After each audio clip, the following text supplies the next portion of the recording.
আমাদের আজকে topic quantum mechanics এর ফাইনাইট স্কোয়ার ওয়েল পোটেনশিয়াল।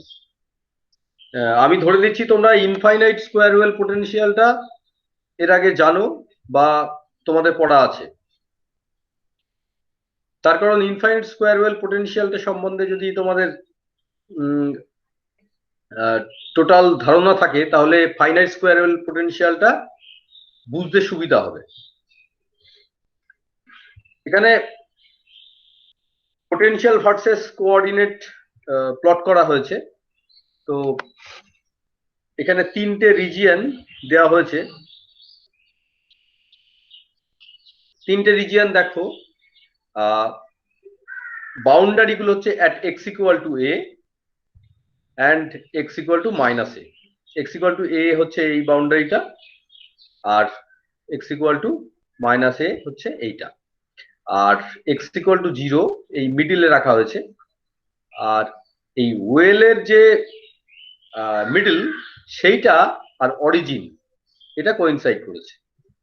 তাহলে এখানে ওয়ান ডাইমেনশন হিসাবে এক্স কোঅর্ডিনেট নেওয়া হচ্ছে আর পোটেনশিয়াল ওয়াই অ্যাক্সিসের দিকে প্লট করা হয়েছে। এই ডায়াগ্রামটাই আমরা দেখতে পাচ্ছি তিনটে রিজিয়নের মধ্যে রিজিয়ন 1, এখানে পোটেনশিয়াল সব জায়গায় রিজিয়ন 1 এর V0। রিজিয়ন 3 তে পোটেনশিয়ালের যে হাইট অথবা পোটেনশিয়াল ইটসেলফ এটা V0, সব জায়গায় রিজিয়ন 3 তে V0। রিজিয়ন 2 এর সমস্ত জায়গায়, অর্থাৎ রিজিয়ন 2 এর আমরা এরকম ভাবে ডিসক্রাইব করতে পারি মাইনাস এ থেকে plus A, x equal to minus A to plus A. এই রিজিয়নটা রিজিয়ন 2, সেই রিজিয়নটাই যে পোটেনশিয়ালটা আছে সেটা দেখতে পাচ্ছি ভি ইকুয়াল টু 0। রেফারেন্সটা এখানে 0 ধরা হচ্ছে। তাহলে region 1 a constant potential V0, region 2 তে পোটেনশিয়াল 0 হয়েছে এবং রিজিয়ন 3 তে পোটেনশিয়াল এনার্জিটা V0 আছে। তাহলে রিজিয়ন 1 আর 2 এর পোটেনশিয়াল এনার্জি এটা সেম এবং সেটা V0, কম বেশি নেই। কিন্তু রিজিয়ন 2 এ হঠাৎ করে পোটেনশিয়ালটা কম, এবং কতটা কম? রিজিয়ন 1 আর 3 থেকে V0 পরিমাণ কম, অর্থাৎ রেফারেন্সটা এখানে 0 ধরে নেওয়া হয়েছে, পোটেনশিয়াল এনার্জিও এখানে 0 হবে। একটা পার্টিকেল বা কোনো পার্টিকেল এখানে যার বিহেভিয়ার চিন্তা ভাবনা করতে হবে আমাদের, সেই পার্টিকেলের এনার্জি হচ্ছে ই, এবং এখানে যা লেভেল আঁকা হয়েছে ই এনার্জি লেভেলের, সেটা V0 থেকে কম। কতটুকু কম? এতটুকু কম। তাহলে V0 মাইনাস ই, এটা হচ্ছে ডিফারেন্স।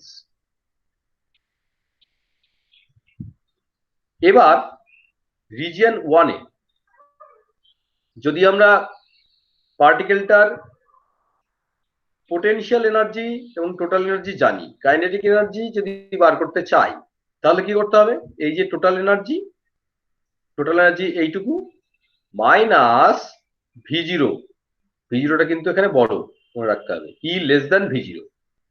এই অবস্থায় কাইনেটিক এনার্জি যদি আমরা টোটাল এনার্জি ই থেকে V0 পোটেনশিয়াল এনার্জি মাইনাস করি, তাহলে আমরা যেটা পাবো সেটা হচ্ছে নেগেটিভ ভ্যালু। নেগেটিভ কতটুকু হবে? এতটুকু কিন্তু নেগেটিভ হবে, কারণ ই মাইনাস V0 হচ্ছে, ই ছোট V0 বড়। কাইনেটিক এনার্জি নেগেটিভ মানে হাফ mv স্কোয়ার, যেটা ক্লাসিক্যাল মেকানিক্সে বলা হয় যে kinetic energy half mv square, সেটা নেগেটিভ হয়ে যাবে।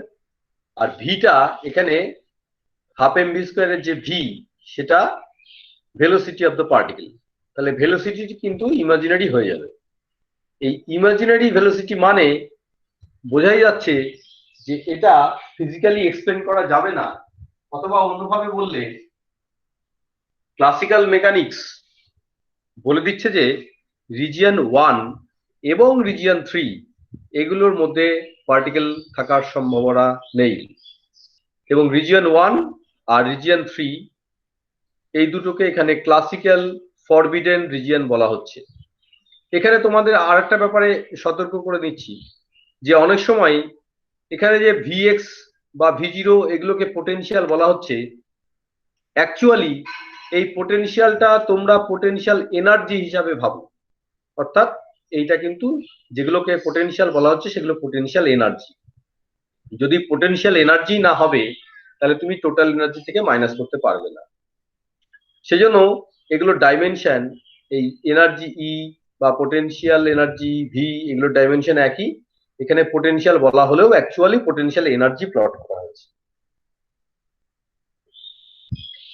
এবার ক্লাসিক্যাল ফরবিডেন রিজিয়ন 1 আর রিজিয়ন 3, এই দুটো যদি ফরবিডেন রিজিয়ন হয়, রিজিয়ন 2 কিন্তু ক্লাসিক্যালি অ্যালাউড রিজিয়ন, অর্থাৎ পার্টিকেলকে যদি কেউ রিজিয়ন 2 এর মধ্যে রেখে দেয় তাহলে, এবং তার এনার্জি যদি ই লেস দ্যান ভি0 হয়, তাহলে অবশ্যই পার্টিকেল রিজিয়ন 2 এর মধ্যেই থাকবে এবং 2 থেকে বেরোতে পারবে না। এইরকম স্টেটকে বলা হচ্ছে বাউন্ড স্টেট। এই ধরনের পার্টিকেলকে বলা হচ্ছে বাউন্ড পার্টিকেল। কিন্তু কেউ যদি বলে যে ই গ্রেটার দ্যান ভি0, অর্থাৎ পোটেনশিয়াল এনার্জি থেকে পার্টিকেলের টোটাল এনার্জি বেশি, সেক্ষেত্রে এই লেভেলটা, এই যে লেভেলটা ই এর লেভেলটা দেখতে পাচ্ছ, এই লেভেলটা এর উপর দিয়ে যাবে এবং পার্টিকেলের যে সলিউশন পাওয়া যাবে সেটা হচ্ছে আনবাউন্ড সলিউশন পাওয়া যাবে। এবং পার্টিকেল ক্লাসিক্যাল এবং কোয়ান্টাম মেকানিক্স দুটো মেকানিক্সেই আমরা দেখতে পারবো যে যে কোনো রিজিয়ন 1 থেকে 3, 2 থেকে 1 থেকে 3 এবং 3 থেকে 2, 2 থেকে 1, যে কোনো রিজিয়নে পার্টিকেল যেতে পারবে।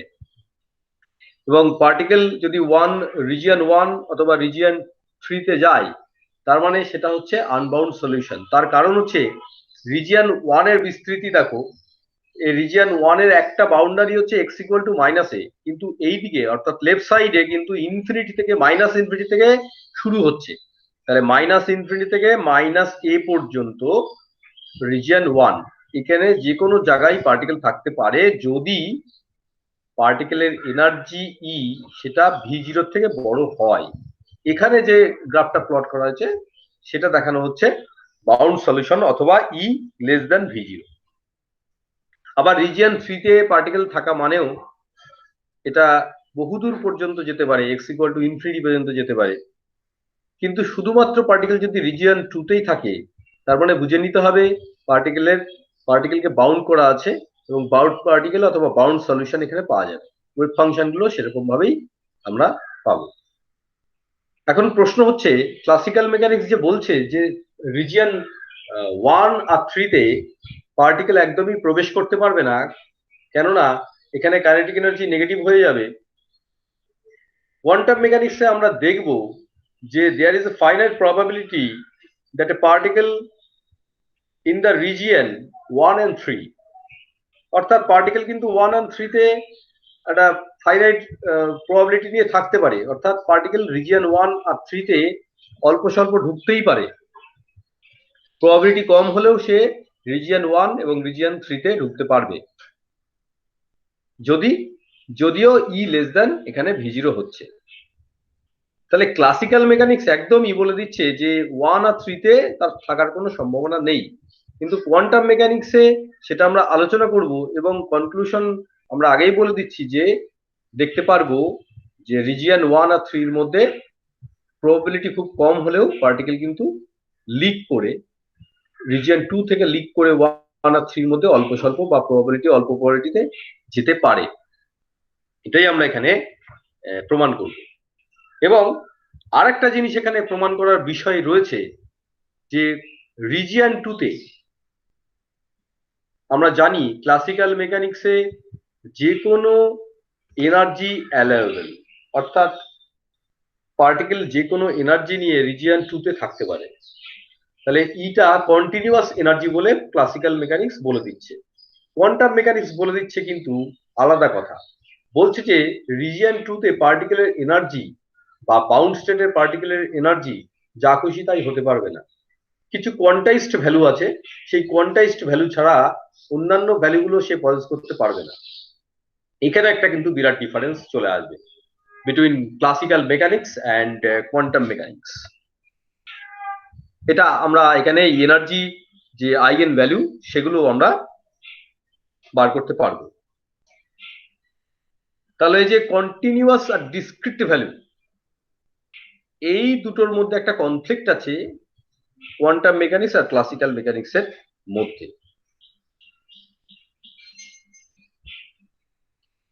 এইবার আমরা চলে আসি যে রিজিয়ন 1, 2 এবং 3 এতে পার্টিকেল আমরা বলেছি সেই ডায়াগ্রামের সঙ্গে ম্যাথমেটিক্যাল ইকুয়েশন আমরা এখানে কষবো।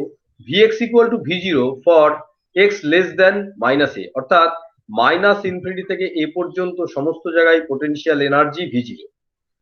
যদি মাইনাস এ থেকে প্লাস এ পর্যন্ত হয় রিজিয়ন 2 হবে। রিজিয়ন 2 তে Vx হবে, অর্থাৎ পোটেনশিয়াল এনার্জি 0 হবে। পোটেনশিয়াল এনার্জি আবার V0 হবে ফর x গ্রেটার দেন এ। এ থেকে ইনফিনিটি পর্যন্ত, প্লাস এ থেকে প্লাস ইনফিনিটি পর্যন্ত রিজিয়ন 3 এবং সেখানে V0। এই হচ্ছে ম্যাথমেটিক্যাল ফর্মুলেশন। এবার তার জন্য আমরা একটা রিজিয়ন 1 আর 3 তে আমরা যদি শর্ডিঞ্জার ইকুয়েশন লিখি তাহলে শর্ডিঞ্জার ইকুয়েশন এরকম হবে, এবং শর্ডিঞ্জার ইকুয়েশনে আমরা পোটেনশিয়াল এনার্জিটাকে V0 লিখব। আর V0 যদি লিখি তাহলে রিজিয়ন 2 তে এই V0টা থাকবে না, অর্থাৎ second term of the LHS will be 0 for region 2। এটা রিজিয়ন 1 আর 3 এর জন্য এই ইকুয়েশনটা লেখা হয়েছে। এবার এখানে একটা ওয়েভ ফাংশন আঁকার চেষ্টা করা হচ্ছে।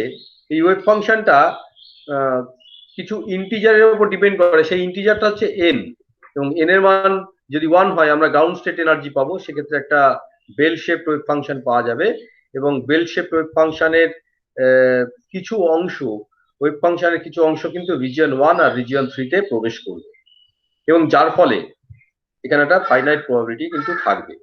আমরা এটা দেখে নেব পরে। রিজিয়ন 2 হতে হয় একটা অ্যান্টিসিমেট্রিক ওয়েভ ফাংশন।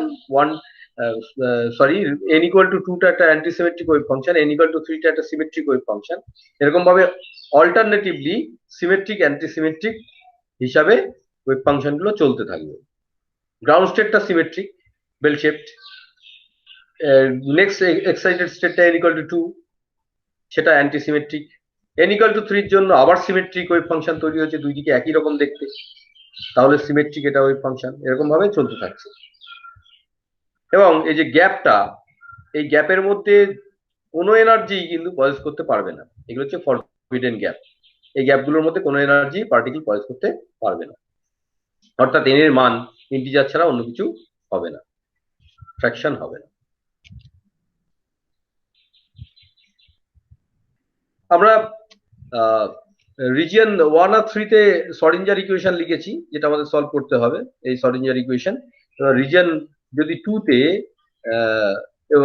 আমরা যদি ধরে দিই যে E লেস দ্যান V0, তাহলে যে ইকুয়েশনটা পাওয়া যাবে শর্ডিঞ্জার ইকুয়েশন, আমরা সেকেন্ড টার্মটাকে 0 করলেই পেয়ে যাব।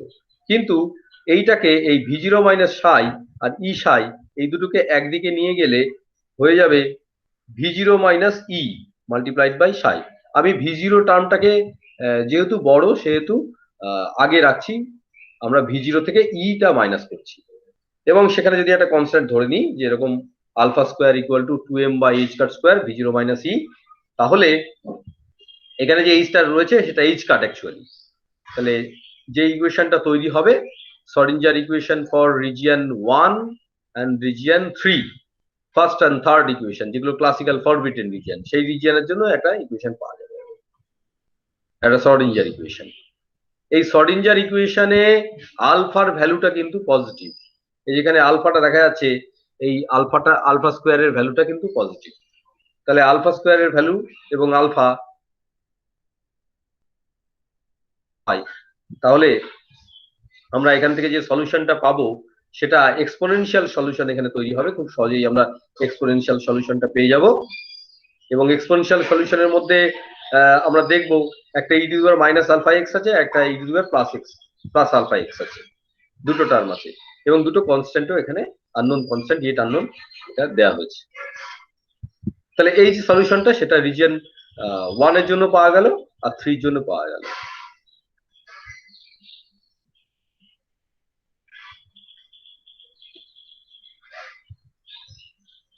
এবার রিজিয়ন 1 আর 3 এর এর বাউন্ডারি কন্ডিশন আমরা অ্যাপ্লাই করব। সেই বাউন্ডারি কন্ডিশনটা হচ্ছে সাই, মানে ওয়েভ ফাংশনটা যদি ওয়েল বিহেভ ফাংশন হয়, এখানে অবভিয়াসলি একটা পার্টিকেল রিপ্রেজেন্টিং ওয়েভ ফাংশন, সুতরাং এটা ওয়েল বিহেভ ফাংশন হবে। সেই জন্য এর পার্টিকেলটা আমরা ধরে নিচ্ছি বাউন্ড স্টেট বা কোনো একটা ফাইনাইট রিজিয়নের মধ্যে আছে, তাহলে ইনফিনিটিতে পার্টিকেল থাকার সম্ভাবনা প্রায় নেই বললেই চলে। সেই জন্য minus infinity, x tends to যদি মাইনাস ইনফিনিটি হয় তাহলে সাই টেন্স টু 0 হবে, এবং x tends to plus infinity অর্থাৎ থার্ড রিজিয়নে যদি থাকে এবং সেখানে যদি ইনফিনিটি থেকে যায় তাহলে পার্টিকেল থাকার সম্ভাবনা প্রায় নেই বললেই চলে, সেখানেও সাই টেন্স টু 0। তাহলে সাই টেন্স টু ইনফিনিটি, দেখো সাই tends to 0 for x plus minus x tends to plus minus infinity. এটা যদি আমরা ধরে নিই যে আমরা যদি মাইনাস ইনফিনিটি দিকে যাই তাহলে সাই টেন্স টু 0 হবে, আবার প্লাস ইনফিনিটির দিকে যদি যাই তাহলেও সাই টেন্স টু 0 হবে। এই ধারণা যদি আমরা করে নিই তাহলে যদি আমরা রিজিয়ন 1 এর জন্য যাই, রিজিয়ন 1 এটার জন্য এই রিজিয়নটা বা এই লেফট সাইডে যে ফিগারটা আছে সেখানে রিজিয়ন 1 এবং বহু দূরে গেলে এইদিকে যাচ্ছি আমরা, এখানে যদি যাই তাহলে এখানে কি করতে হবে, এখানে x tends to minus infinity লিখতে হবে। তাহলে এক্স টেন্স টু যদি মাইনাস ইনফিনিটি এই জায়গাটা লিখে দিই তাহলে অ্যাকচুয়ালি এটা মাইনাস সাইন আগে থেকে ছিল, আর একটা মাইনাস ইনফিনিটি এখানে যদি বসাই তাহলে এই যে ফার্স্ট টার্মটা এটা খুব বড় হয়ে যাবে। সেই জন্য এটা ফিজিক্যালি অ্যাকসেপ্টেবল সলিউশন নয় ফর রিজিয়ন 1। সেই জন্য ফিজিক্যালি অ্যাকসেপ্টেবল সলিউশনটা কি হবে, এই সিটাকে ড্রপ করতে হবে, অর্থাৎ সিটা কনস্ট্যান্টটাকে অবভিয়াসলি 0 হতে হবে। তাহলে সেই জন্য রিজিয়ন 1 এর দেখা যাচ্ছে যে সি টার্মটাকে এখানে ড্রপ করে দেওয়া হয়েছে। এবং রিজিয়ন 3 এর জন্য আমরা জানি যে এক্স টেন্স টু প্লাস ইনফিনিটিও কোনো সময় হতে পারে। তাহলে প্লাস ইনফিনিটি যদি আমরা সেকেন্ড টার্মে লিখি আর এইচ এসে সলিউশনের মধ্যে, এই টার্মটা কিন্তু একদম অনেকটা বড় হয়ে যাবে এবং প্রবাবিলিটি বাড়িয়ে দেবে, যার ফলে এই টার্মটাকে ড্রপ করতে হবে কি করে, ইকুয়েটিং ডি ইকুয়াল টু 0। তাহলে D equal to 0 for region 3 হয়ে গেল, আর রিজিয়ন 1 এর জন্য সি ইকুয়াল টু 0 হলো। দিয়ে আমরা রিজিয়ন 1 এর জন্য যে সলিউশনটা পেলাম সেটা হচ্ছে D E to the power alpha x, আর রিজিয়ন 3 এর জন্য যেটা পাবো সেটা হচ্ছে C E to the power minus alpha x. তাহলে যে রিজিয়নে যে টার্মটা খুব বড় হয়ে যাচ্ছে সেই টার্মটাকে আউট করার জন্য তার করসপন্ডিং বা তার সঙ্গে জুড়ে রয়েছে যে কনস্ট্যান্টটা সেটাকে 0 করে দিলে সেটা আউট হয়ে যাবে। এখানে আমরা যদি এই যে এই টার্মটাকে ফার্স্ট রিজিয়ন 1 এ যদি আমরা x tends to minus infinity লিখে দিই তাহলে এই টার্মটা কিন্তু 0 হয়ে যাবে, যেটা সাইয়ের একটা প্রপার্টি যে সাই tends to 0 as we go x tends to plus minus infinity. তাহলে মাইনাস ইনফিনিটিতে গেলে এই টার্মটা কিন্তু 0 হয়ে যাবে। আবার রিজিয়ন 3 তে অর্থাৎ প্লাস ইনফিনিটিতে যদি যাই, এখানে এক্স টেন্স টু যদি প্লাস ইনফিনিটি বসানো হয় বা বসাই আমরা তাহলে এই টার্মটা 0 হয়ে যাবে। তাহলে এই যে রিজিয়ন 1 আর রিজিয়ন 3 তে যে দুটো টার্ম বা ওয়েভ ফাংশন লেখা হয়েছে তারা কিন্তু ফিজিক্যালি ফিট করছে, আর যেগুলো ফিট করছে না সেগুলোর জন্য কনস্ট্যান্ট গুলো 0 করে আমরা বাদ দিয়ে দিয়েছি। এইবার প্রশ্ন হচ্ছে রিজিয়ন 2 তে কি হবে। রিজিয়ন 2 এর জন্য আমরা যে সলিউশনটা পাবো সেটা কিন্তু অসিলেটরি সলিউশন। আমরা একবার একটু দেখে নিই কি করে অসিলেটরি সলিউশন পাওয়া যায়।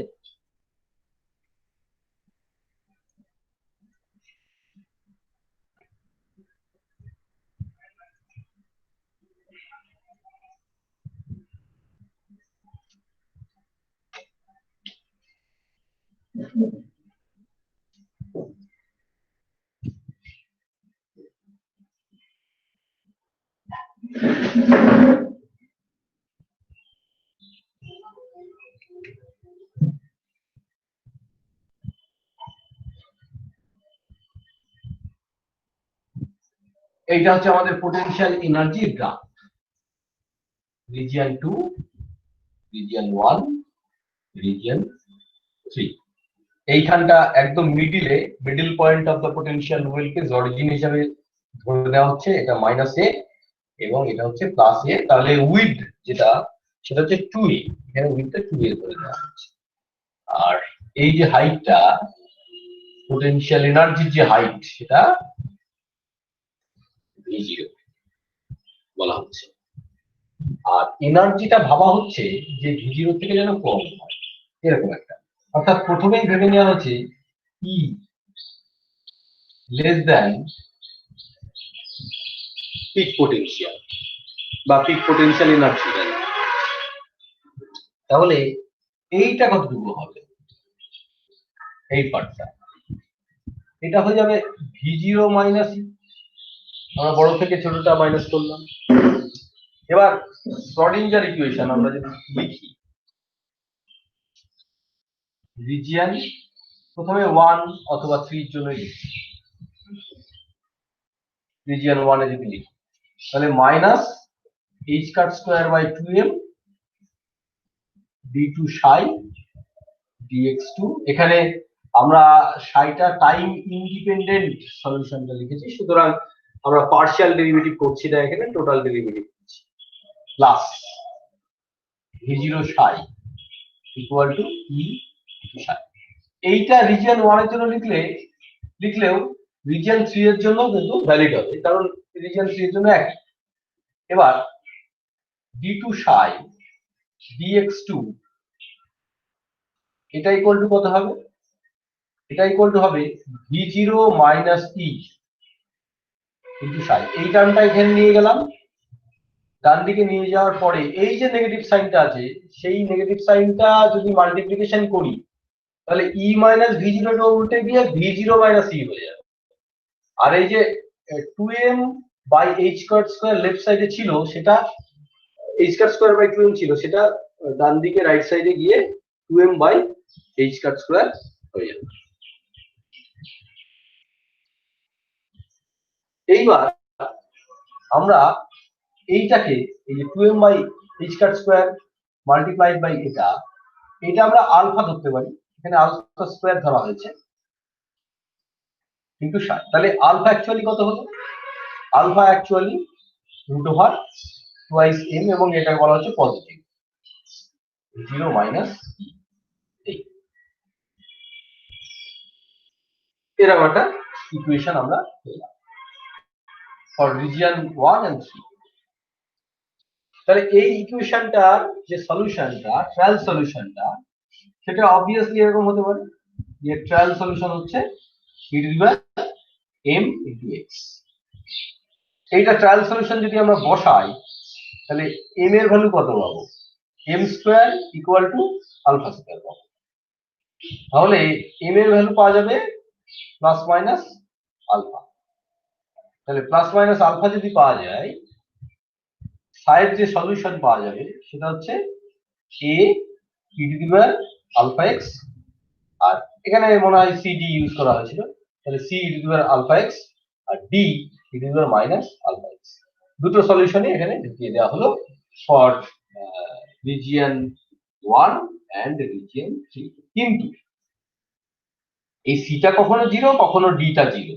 রিজিয়ন 1 এর জন্য একরকম, রিজিয়ন 2 এর জন্য একরকম।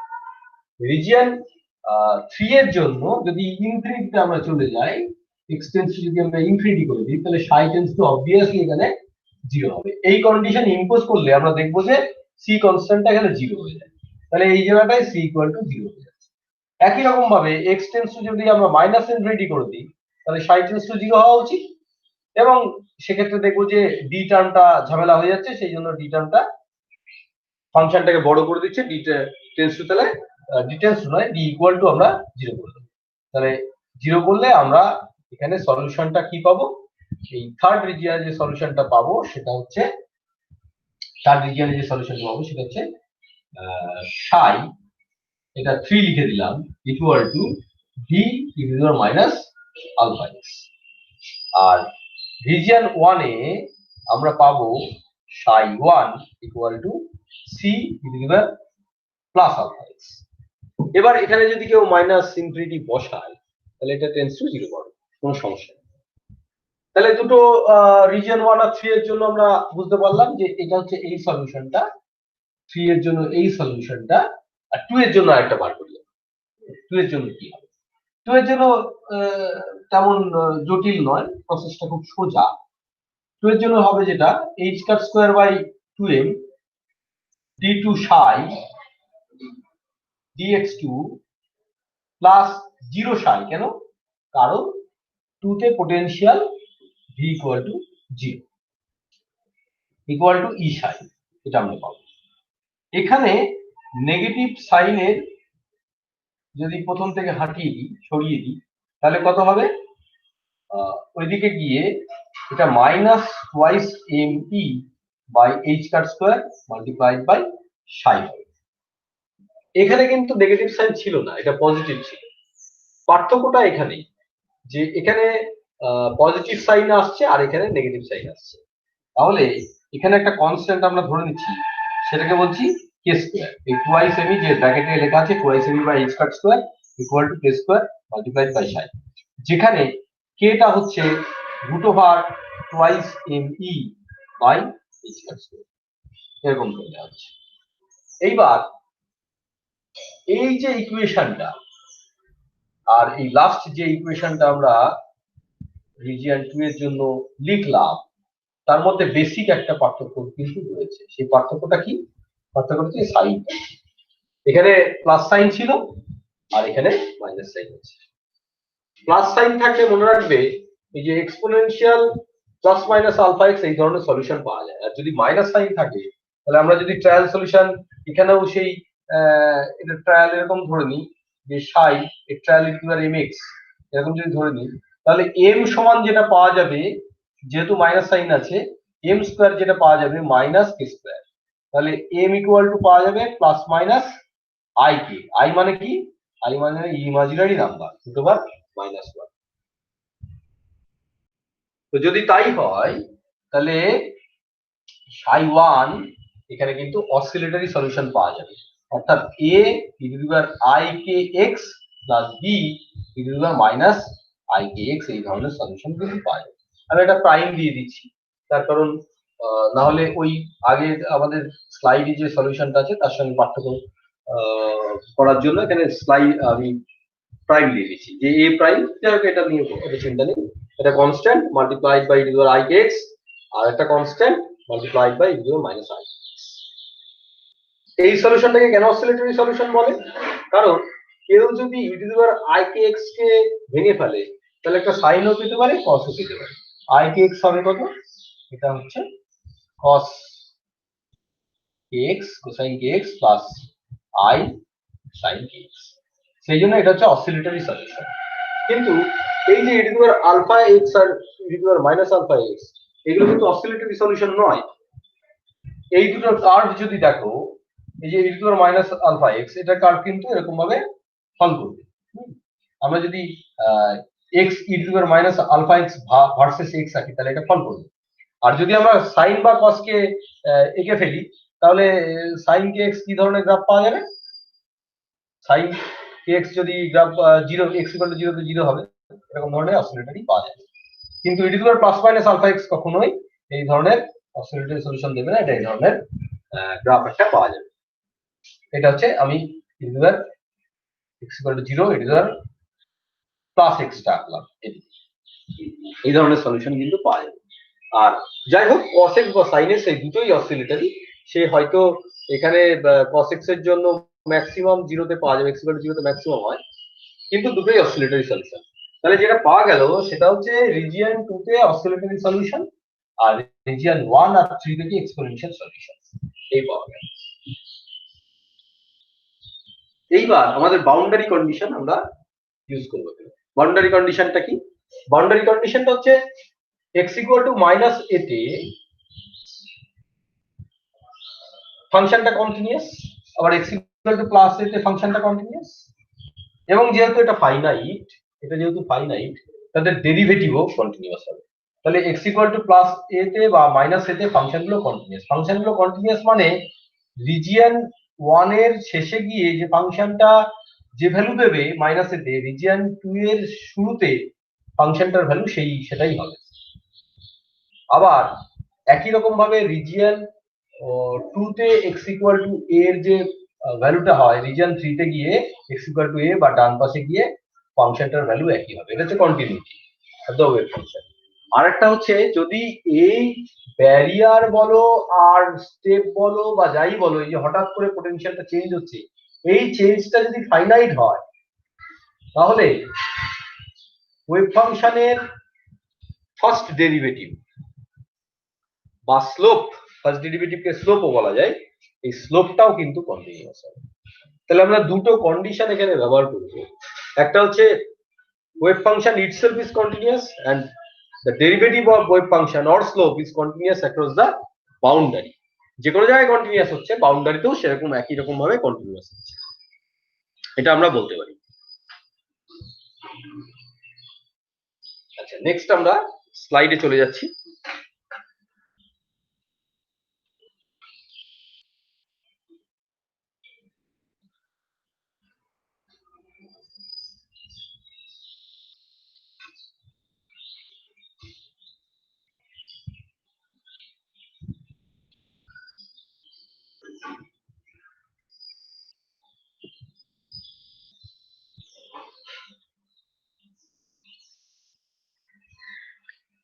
এই যে e to the power plus minus I k x, সেটাকে কেউ কেউ সাইন অথবা কোসাইন ফাংশনে লিখে দিতে পারে খুব ইজিলি। এখানে রিজিয়ন 2 এ A sine k x plus B cos k x এই ফর্মে এখানে লেখা হয়েছিল, যেগুলো আমরা বোর্ডে লিখেছিলাম e to the power plus minus I k x এই ফর্মে। প্লাস আই কে এক্স এর সঙ্গে এ প্রাইম নিয়েছিলাম, আর minus e to the power minus I k x এর সঙ্গে বি প্রাইম কনস্ট্যান্ট নিয়েছিলাম। তো সেই কনস্ট্যান্ট গুলো পাল্টে এবং এক্সপোনেনশিয়াল ফাংশন গুলোকে পাল্টে কেউ সাইন অথবা কোসাইন ফাংশনও এক্সপ্রেস করতেই পারে, এখানে সেটাই করা হয়েছে।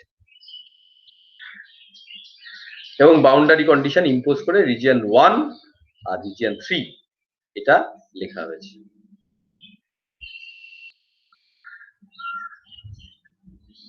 এইবার আমরা এই ইকুয়েট করি বলতে ফাংশন তো কন্টিনিউয়াস, তাহলে এই কনস্ট্যান্টের ভ্যালুগুলো, এই যে কনস্ট্যান্ট গুলো দেওয়া আছে এ বি তারপরে ডি সি, এগুলো ভ্যালুগুলো যদি বার করা যায় কন্টিনিউটি থেকে, সেটা চেষ্টা আমাদের করতে হবে বা এলিমিনেট করা যায় কোনোভাবে।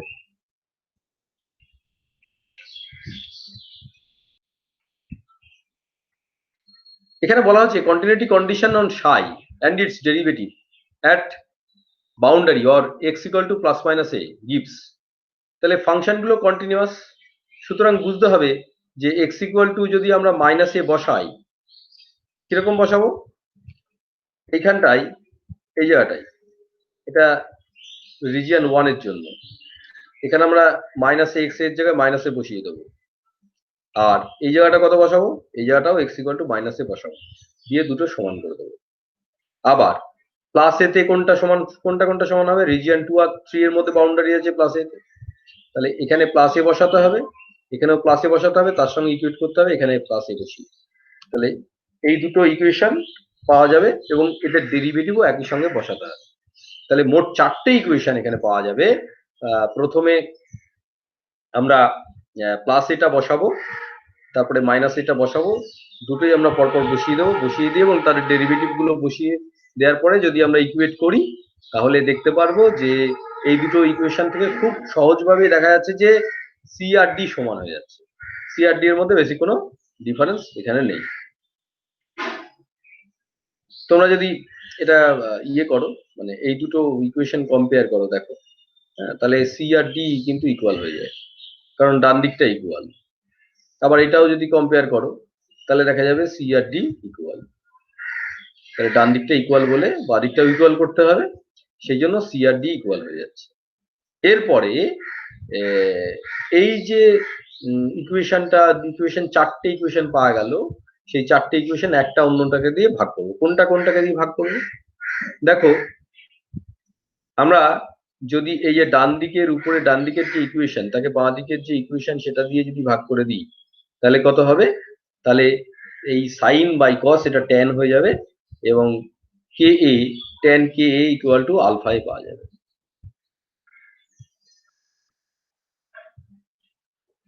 কেউ যদি বলে যে কে এটা কেন মাল্টিপ্লিকেশন করা হলো, এটা দুই পাশ থেকে উঠিয়েও দিতে পারো, কিন্তু এই ট্যান কে এর মধ্যে যেহেতু একটা কে আছে, আমরা আলফা এটাকে পরবর্তীকালে অন্য একটা কনস্ট্যান্ট কিছু ধরবো এবং সেই কনস্ট্যান্টটাকে দিয়ে আমরা গ্রাফ প্লট করবো। সেই জন্য এখানে কে এর সঙ্গে ট্যান কে এর মধ্যে যেহেতু অ্যাঙ্গেলের মধ্যে কে ইন্টু এ আছে, সেহেতু দুই পাশে এটাকে মাল্টিপ্লিকেশন করে নেওয়া হলো বুঝতে সুবিধা হওয়ার জন্য।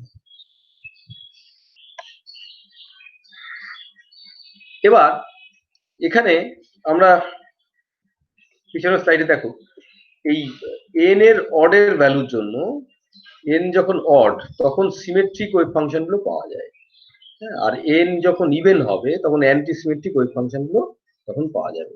তাহলে দুই ধরনের সলিউশন এখানে পাওয়া যায়, একটা হচ্ছে সিমেট্রিক আর একটা অ্যান্টি সিমেট্রিক। অন্যভাবে বললে আমরা দেখতে পাচ্ছি যে অ্যান্টি সিমেট্রিক যে ওয়েভ ফাংশনটা এখানটা আঁকা রয়েছে, এই ওয়েভ ফাংশনটা দেখো সাইন জিরোই যেহেতু জিরো হয়, সুতরাং এটার সঙ্গে সাইন কার্ভটা কিন্তু ফিট করতে পারে। এই ইকুয়েশনটার সঙ্গে সাইন কার্ভের একটা মিল রয়েছে। আমি বলছি না পুরোপুরি এটা সাইন কার্ভ, তাহলে সাইন কার্ভ পুরোপুরি না হলেও যেহেতু সাইন জিরোই জিরো, সুতরাং এই কার্ভটার সঙ্গে সাইনের একটা মিল রয়েছে এবং সাইনটা কিন্তু অড ফাংশন। আর কসটা ইভেন ফাংশন, কসের সঙ্গে কিন্তু কস ম্যাক্সিমাম হয় অ্যাট এক্স ইকুয়াল টু জিরোতে, এটাও কিন্তু ম্যাক্সিমাম হচ্ছে, তাহলে এটার সঙ্গে কসের একটা মিল রয়েছে। এই ব্যাপারটা মাথায় রেখে আমাদের এখানে একটা হিসাব এখানে কষা হবে। তাহলে সিমেট্রিক ফাংশন গুলোকে এখানে প্রথমে নেওয়া হচ্ছে। সিমেট্রিক ফাংশন বলতে এন যখন অড হয়, এন অড হওয়ার সময় সিমেট্রিক ফাংশন গুলো পাওয়া যায় এবং সিমেট্রিক ফাংশন গুলোর ক্ষেত্রে এটা করা হচ্ছে। অ্যান্টিসিমেট্রিক ফাংশনের ক্ষেত্রে বলেছে বি ইকুয়াল টু জিরো, আর সিমেট্রিক ফাংশনের ক্ষেত্রে বলেছে এ ইকুয়াল টু জিরো। কেন এবার একটু দেখে নিই যে এ জিরো করলে সিমেট্রিক ফাংশন কেন পাওয়া যাচ্ছে, এ জিরো করলে কেন সিমেট্রিক ফাংশন পাওয়া যাচ্ছে। চলে এসো, এ যদি জিরো করো, এটাকে যদি জিরো করে দাও, তাহলে বি কনস্ট্যান্ট পড়ে থাকে, নন জিরো হয়, তাহলে শুধু কস পড়ে থাকে। তাহলে কসটা কি সিমেট্রিক।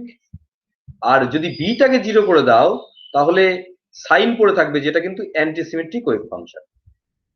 এবং আমরা এই কার্ভ থেকে দেখতে পাচ্ছি যে এই কার্ভগুলো ফাইনাইট স্কোয়ার রুলের সঙ্গে মিল করে আঁকা হয়েছে এবং এই কার্ভগুলো শুধু একটাই ডিফারেন্স আছে ইনফাইনাইট স্কোয়ার রুলের সঙ্গে, ইনফাইনাইট স্কোয়ার রুলের সঙ্গে একটাই অমিল আছে, সেটা হচ্ছে এই যে রিজিয়ন 3 এবং রিজিয়ন 1 এর মধ্যে ওয়েভ ফাংশনের কিছুটা কিন্তু চলে গেছে। এই যে এটা কিন্তু ইনফাইনাইট স্কোয়ার ওয়েলের ক্ষেত্রে থাকে না, এটা গিয়ে একদম জিরো হয়ে যায় এখানটায়। তাহলে এই যে ওয়েভ ফাংশনটা রিজিয়ন 3 অথবা রিজিয়ন 1 এ রয়েছে, এই পার্টটা একদমই জিরো হয়ে যায় ফর ইনফাইনাইট স্কোয়ার ওয়েল। এটার সঙ্গে মিল রেখে এটা কিন্তু এখানে প্লট করা হয়েছে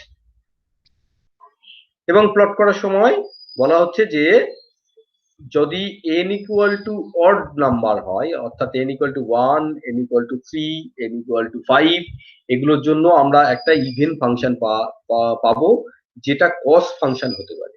আর n যখন even, n equal to 2, n equal two 4, n equal two 6, এগুলোর জন্য আমরা অড ফাংশন অ্যান্টিসিমেট্রিক ফাংশন পাবো, যে অ্যান্টিসিমেট্রিক ফাংশনটাকে আমরা সাইন হিসাবে লিখতে পারি।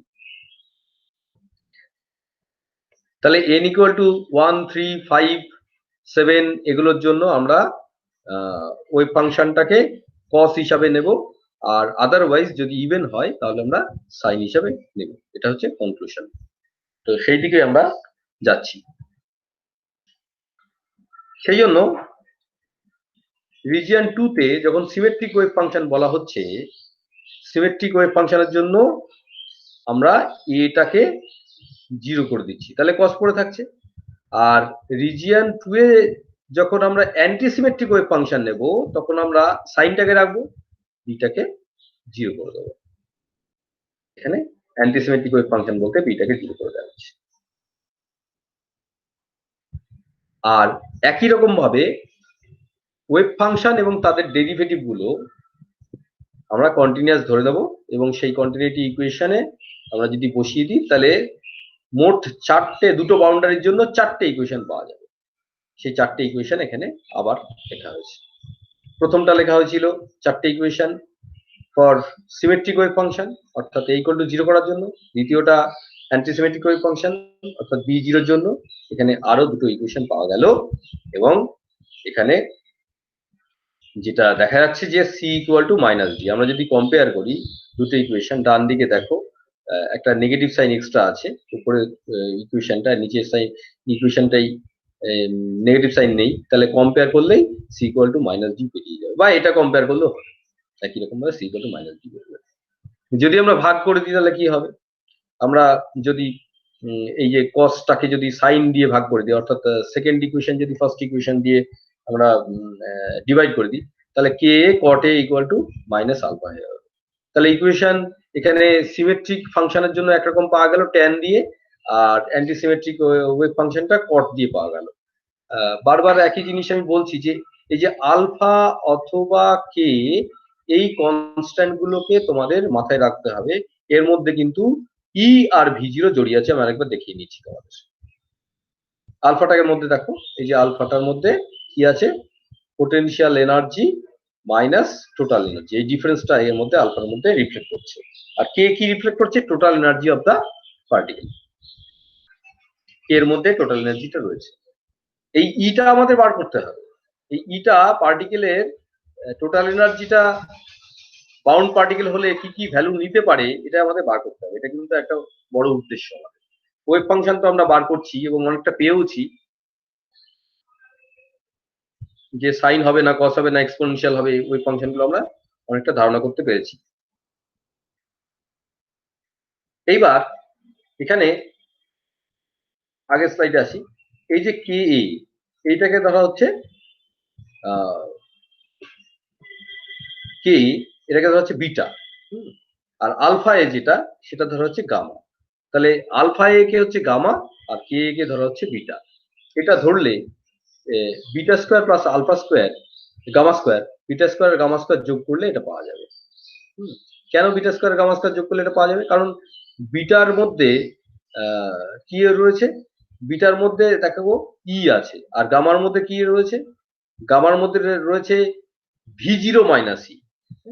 গামার মধ্যে কি রয়েছে, ভি0 মাইনাস ই, কারণ আমরা দেখেছি যে গামার মধ্যে আলফা এ রয়েছে, সেই আলফার মধ্যে ভি0 মাইনাস ই আছে, সঙ্গে অবভিয়াসলি 2m/h² এটা তো আছেই। তাই জন্য বিটা স্কোয়ার আর গামা স্কোয়ার যোগ করলে ওই যে ইটা প্লাস মাইনাস ই ওটা কেটে যাবে, ক্যান্সেল করে যেটা পড়ে থাকবে 2m/h²/h², এটা পাওয়া যাবে। এবং এই যে বিটা গামা যে নতুন ভ্যারিয়েবলটা নিয়ে আসা হলো, এই ভ্যারিয়েবল গুলোর ভ্যালু তোমাকে বার করতে হবে খুঁজে। কি করে, দেখো এই যে ইকুয়েশনটা যদি ভালো করে লক্ষ্য করো, তাহলে বিটা গামাকে যদি আমরা ভ্যারিয়েবল ধরি আর ডান পাশের এই পুরোটাকে যদি আমরা কনস্ট্যান্ট ধরি, যেটা এই কনস্ট্যান্টের মধ্যে কি আছে ফিজিক্যালি দেখো 2m/h² নিয়ে আমাদের মাথা ব্যথা নেই, পার্টিকেলের মাস আর h², যেটা ইউনিভার্সাল কনস্ট্যান্ট, এটা নিয়ে মাথা ব্যথা নেই। কি রয়েছে, এই ভি0, অর্থাৎ এই ওয়েলটা কতটা ডিপ, এই ওয়েলটা কতটা, গর্তটা কতটা বেশি, পোটেনশিয়াল ওয়েলটা, পোটেনশিয়াল এনার্জি যে ওয়েলটা সেটা কতটা বেশি গভীর, সেটা হচ্ছে ভি0 দ্বারা সূচিত হচ্ছে।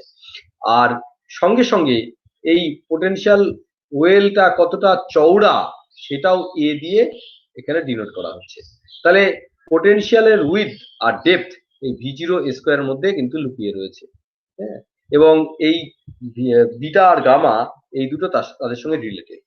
তার সঙ্গে হচ্ছে এই বিটা গামার ভ্যালু বার করতে গেলে এই ইকুয়েশনটা আমরা যদি প্লট করি, তাহলে বিটা গামা আমরা প্লেনে যদি প্লট করি তাহলে এটা সার্কুলার ইকুয়েশন হয়ে যাবে।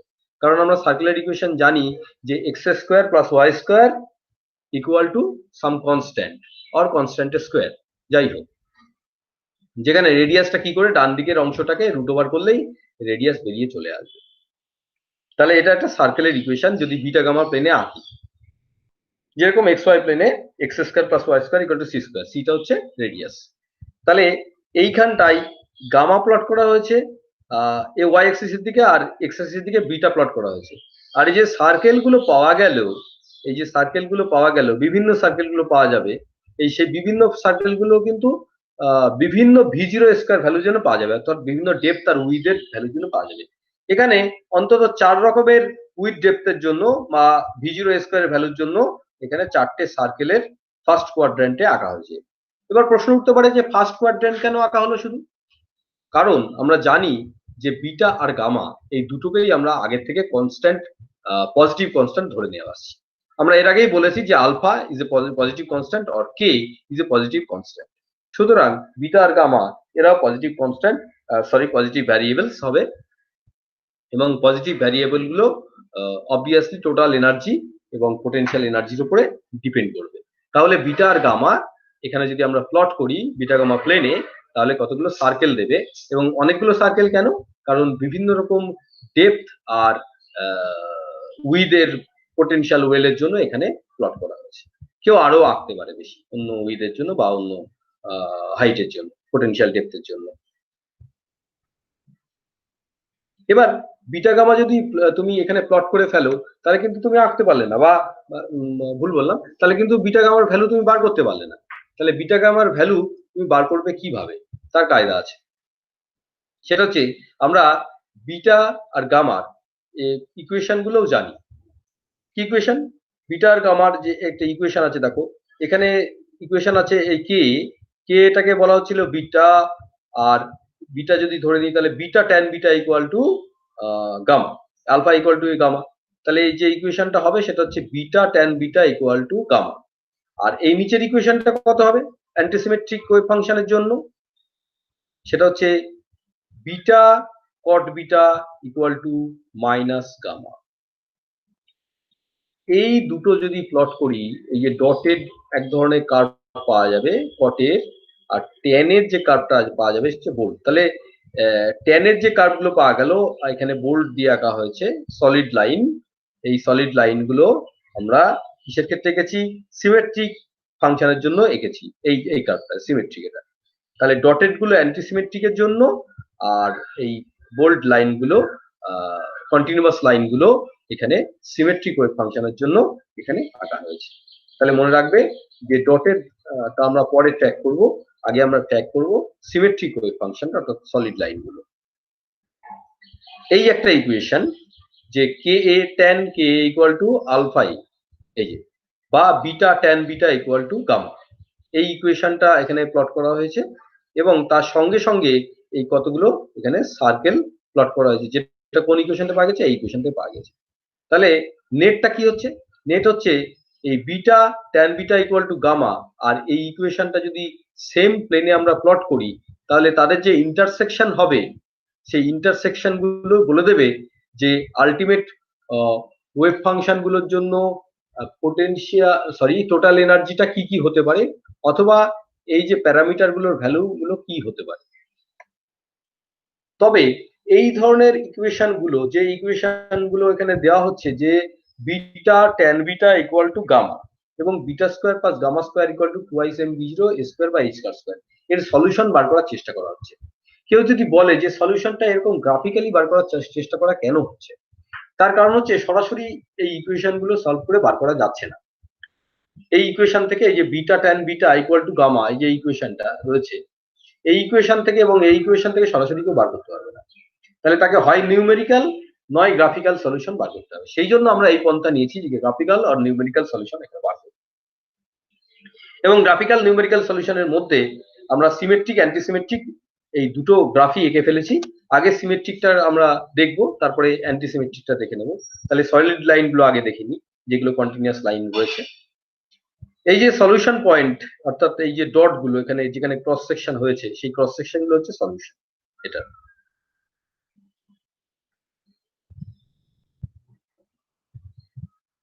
এবার ডান দিকে এক্স অ্যাক্সিসের দিকে আমরা বিটা ইকুয়াল টু কে এঁকেছি। এই যে এখান থেকে এটা হচ্ছে বিটা ইকুয়াল টু 0, এটা হচ্ছে বিটা ইকুয়াল টু এই যে লাইনটা, এটা হচ্ছে beta equal to pi by 2, আর এটা বিটা ইকুয়াল টু পাই, তারপরে beta equal to 3 pi by 2, এরকম ভাবে চলছে। আমরা দেখছি যে সবটা আঁকার পরে প্রথমে যে বিটার ভ্যালু যখন v0 স্কোয়ারের ভ্যালু যখন কম, অর্থাৎ পার্টিকুলার একটা ভ্যালু নেওয়া হয়েছে, এবং সেই ভ্যালুটা কিসের জন্য? Beta equal to pi by 2 এর জন্য। দেখছি যে 0 টু পাই বাই 2 এর মধ্যে মাত্র একবার সেকশন হয়েছে, আর 0 থেকে π/2 থেকে পায়ের মধ্যে, অর্থাৎ এই রিজিয়নের মধ্যে, এই যে আমরা যদি রেডিয়াসটা একটু বাড়িয়ে নিই, অর্থাৎ এনার্জি v0 স্কোয়ারের ভ্যালুটা যদি আরেকটু বাড়িয়ে নিই, তাহলে দেখবো যে আমরা রেডিয়াসটা বেড়ে গেছে এবং এই রেডিয়াসটা দুই জায়গায় কিন্তু ছেদ করেছে কার্ভগুলোকে, এখানে একটা আর এখানে একটা। আবার যদি ভ্যালুটা রেডিয়াসটা এরকম হয় পাই থেকে 3π/2 এরকম যদি ভ্যালু হয়, অর্থাৎ এই যে ভ্যালুটা, তাহলে দেখবো যে এখানে 3বার ছেদ করছে, একটা, দুটো এবং তিনটে। এখানে সেটা লেখা হয়েছে যে one intersection if radius will be in between 0 to π/2, এই যে নিচে লিখে দেওয়া হয়েছে। এই যে রেডিয়াসটা যদি 0 থেকে π/2 এর মধ্যে হয়, তাহলে এই যে সার্কেলের ফার্স্ট কোয়াড্রেন্টের প্রথম অংশটা, এটা একবার ছেদ করবে, অর্থাৎ একটা ছেদ করেছে এবং ছেদটা কিন্তু ক্রস সেকশনটা করেছে সলিড লাইন, অর্থাৎ সেক্ষেত্রে সিমেট্রিক ওয়েভ ফাংশন পাওয়া যাবে। আমরা সেটা দেখেছিলাম যে প্রথমে সিমেট্রিক ওয়েভ ফাংশন n = 1 এর জন্য পাওয়া যায়, যেটা সব থেকে কম এনার্জি গ্রাউন্ড স্টেটের জন্য। কিন্তু যদি এনার্জিটা আমরা একটু বাড়িয়ে দিই, বা v0 স্কোয়ারের ভ্যালুটা আমরা যদি বাড়িয়ে দিই, তাহলে এরকম পড়ে যেতে পারে যে রেডিয়াসটা π/2 এর থেকে পায়ের মধ্যে, তাহলে কিন্তু রেডিয়াসটা যদি এরকম হয়, এই রেডিয়াসটা কিন্তু দুইবার ছেদ করেছে, একবার ছেদ করেছে সিমেট্রিক কার্ভকে আর একবার অ্যান্টি সিমেট্রিক কার্ভ। অর্থাৎ এই ভ্যালুর জন্য, এই যে 0 থেকে π/2 থেকে পায়ের জন্য আমরা দুটো ইন্টারসেকশন পাবো, একটা পাওয়া যাবে সিমেট্রিক ওয়েভ ফাংশন, আর এই ডটেরটা ছেদ করেছে মানে অ্যান্টি সিমেট্রিক ওয়েভ ফাংশন পাবো। এর থেকে যদি এনার্জিটা এবং স্কোয়ারের ভ্যালুটা যদি আরেকটু বাড়িয়ে নিই, এবং v0 স্কোয়ারের ভ্যালুটা এরকমই যদি হয়, যে রেডিয়াসের ভ্যালুটা যদি এরকম হয়, পাই থেকে যদি 3π/2 হয়, তাহলে এই যে সার্কেলটার অংশটা রয়েছে ফার্স্ট কোয়াড্রেন্টে, এটা দেখবো যে 3বার ছেদ করেছে, অর্থাৎ তিনটে সলিউশনের মধ্যে একটা অ্যান্টিসিমেট্রিক হবে আর দুটো কিন্তু সিমেট্রিক হবে, কারণ দুটো সলিড লাইন এখানে বা কন্টিনিউয়াস লাইন এখানে ছেদ করেছে। এরকম ভাবে চলতে থাকবে। তাহলে সেটাই এখানে লেখা হয়েছে যে one energy level first type symmetric for এই ভ্যালুটা। এখানে v0 স্কোয়ারের যে ভ্যালুটা সেটা বার করে ফেলা হয়েছে। আমরা যদি এই যে π/2 থেকে পায়ের যে ভ্যালুটা, এটা যদি আমরা বিটা দিয়ে এক্সপ্রেস করি, তাহলে সেখান থেকে v0 স্কোয়ারের ভ্যালু কিন্তু বার করে নেওয়া যাবে। এখানে তাই করা হয়েছে, v0 স্কোয়ারের ভ্যালুটা বার করে নেওয়া হয়েছে। তাহলে বার করে নিলে v0 স্কোয়ারের এই ভ্যালুর জন্য কটা ওয়েভ ফাংশন পাওয়া যাবে? মাত্র একটা পাওয়া যাবে, এবং সেটা সিমেট্রিক হবে। এবং v0 স্কোয়ারের এই ভ্যালুর জন্য যে ভুল বললাম, π² থেকে যদি 4π² হয়, তাহলে একটা সিমেট্রিক এবং একটা অ্যান্টিসিমেট্রিক ভ্যালু পাওয়া যাবে, ওয়েভ ফাংশন পাওয়া যাবে। তাহলে কটা স্টেট পাওয়া গেল? দুটো স্টেট পাওয়া গেল এই ভ্যালুর জন্য। আর এই ভ্যালুর জন্য ফার্দার যদি বাড়াই v0 স্কোয়ারকে, তাহলে দেখবো যে দুটো সিমেট্রিক একটা অ্যান্টিসিমেট্রিক স্টেট পাওয়া গেল, অর্থাৎ মোট 3টে স্টেট পাওয়া গেল।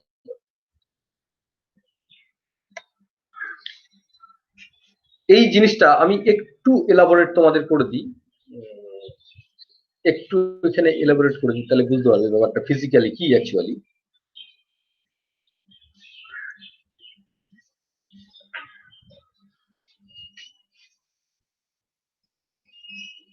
যে ব্যাপারটা এরকম হচ্ছে কেন।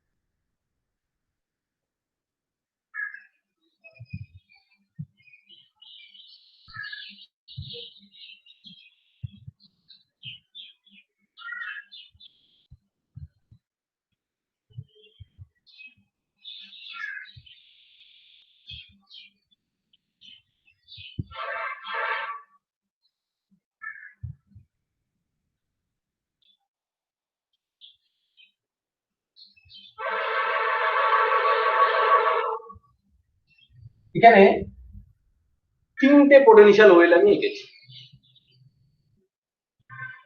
তোমরা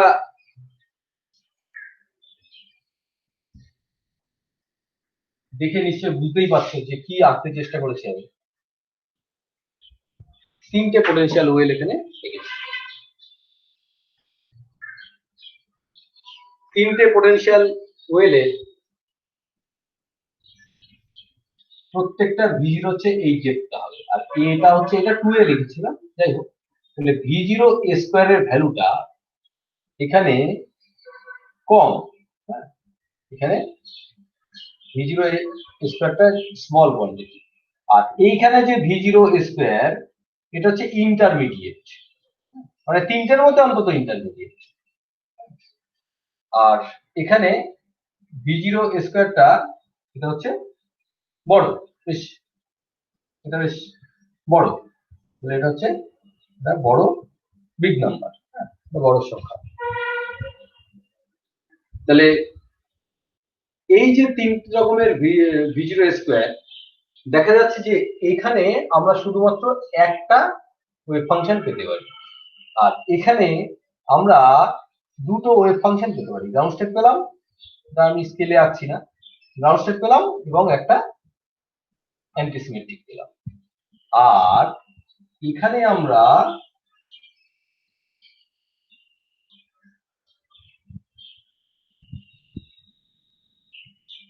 সিমেট্রিক, অ্যান্টিসিমেট্রিক,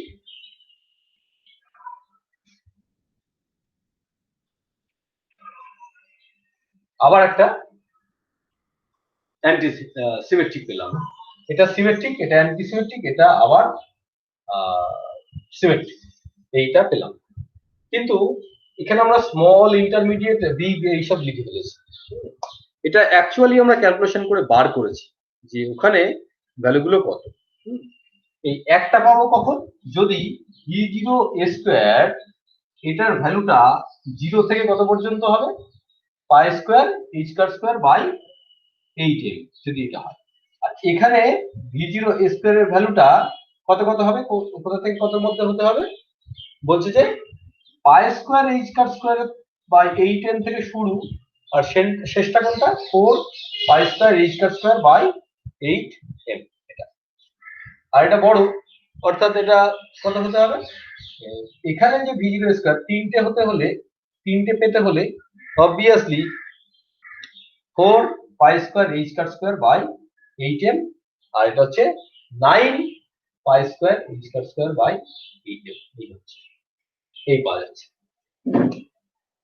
একটা জিনিস এখানে খেয়াল করো, এই যে লিমিট গুলো এখানে রয়েছে, এটা কিন্তু সামনে আমরা এরকম লিখতে পারি 1 স্কয়ার, এখানে কিন্তু 2 স্কয়ার লিখতে পারি, এখানে কিন্তু 3 স্কয়ার লিখতে পারি। সুতরাং এই যে ভ্যালুগুলো, এই ভ্যালুগুলো মনে রাখাটা কোনো কষ্টের বিষয়ই নয়। কেন এরকম হলো, তার কারণ হচ্ছে এই একটাই কেন পাওয়া গেল, V0 স্কয়ারের ভ্যালু যদি কম হয়, তার কারণ হচ্ছে পরের যে ওয়েভ ফাংশনটা, এই স্টেটটা যদি এখানে আসতে চাইতো, তাহলে দেখা গেল যে এই স্টেটটা উপরে চলে গেল। অর্থাৎ এই আমরা যদি দেখি যে ইনফাইনাইট স্কোয়ারেল যদি এঁকে নিই, এটা infinite squirrel, v tends to infinity, এটা v টেন্ডস টু ইনফিনিটি, তাহলে প্রথমটা পাওয়া যায় কিরকম, দ্বিতীয়টা পাওয়া যায় কিরকম, দ্বিতীয়টা এই হচ্ছে অ্যান্টিসিমেট্রি, তৃতীয়টা আরেকটু উঁচুতে, হ্যাঁ, আরেকটু উঁচুতে, সেটা কত হবে, সেটা হবে এইরকম দেখতে, এইরকম দেখতে, এরকম দেখতে। এবার কেউ যদি বলে আমার V0 হাইটটা অতটাও বেশি নয়, যদি এরকম হয় ফাইনাইট ওয়েল, যদি এরকম হয়, যদি এইটুকু হয়, এইটুকু হয়, যে এরকম হলো দেখতে, এরকম হলো, এই হচ্ছে আমার ফাইনাইট ওয়েল, এটা ইনফাইনাইট লিখেছিলাম প্রথমে, কিন্তু আমার ফাইনাইট ওয়েলটা বুঝি এরকম দেখতে, তাহলে তার ডেপথটা তো কম, এটা হচ্ছে V0। তাহলে এই যে উপরের যে ওয়েভ ফাংশনটা সেটা তো বেরিয়ে গেল, সেটা আনবাউন্ড সলিউশন হয়ে গেল, সেটা কিন্তু বাইরে ঘুরে বেড়াবে।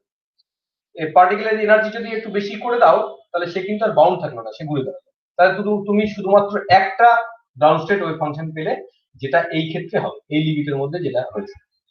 এবার তুই বললে না V0টা একটু বাড়িয়ে দিই, একটু বাড়িয়ে দিই, এটা একটু বাড়িয়ে দিই, হ্যাঁ, তাহলে দেখা গেল যে দুটো ওয়েভ ফাংশন বা দুটো বাউন্ড সলিউশন পাওয়া গেল, আর থার্ডটা কোথায় গেল, তারপরটা কোথায় গেল, এটা আনবাউন্ড সলিউশন।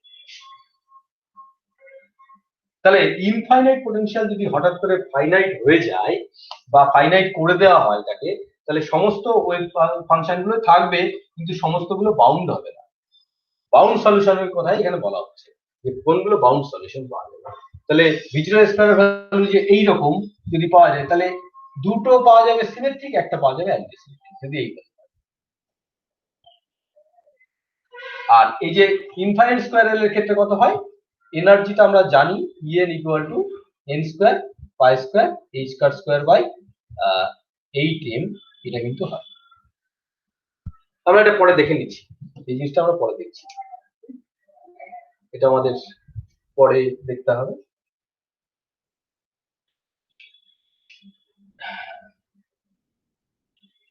এখানে তো a স্কয়ার হয়, সরি, এই a স্কয়ারটা ওদিক চলে যাবে, এই যে স্কয়ারটা এটা চলে আসবে,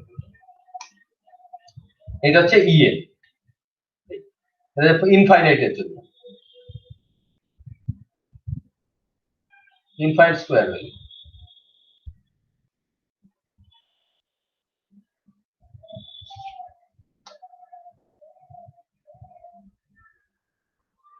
তাহলে এই জন্য অন্য ফাংশন গুলো আছে, কিন্তু সেগুলো আনবাউন্ড সলিউশন, সেই জন্য মুশকিল হয়ে যাচ্ছে, পাওয়া যাচ্ছে না। এই কোশ্চেনটা এখানে অনেক সময় করা হয় যে এটা পার্টিকুলার এনার্জি লেভেল বলে দিল, বা V0 হাইট এবং উইথ বলে দিল, বলে দিয়ে বললো যে কতগুলো বাউন্ড সলিউশন এখান থেকে পাওয়া যাবে। তাহলে এখানে কিন্তু এরকম হিসাবে বার করা বা বার করতে আমরা পারি।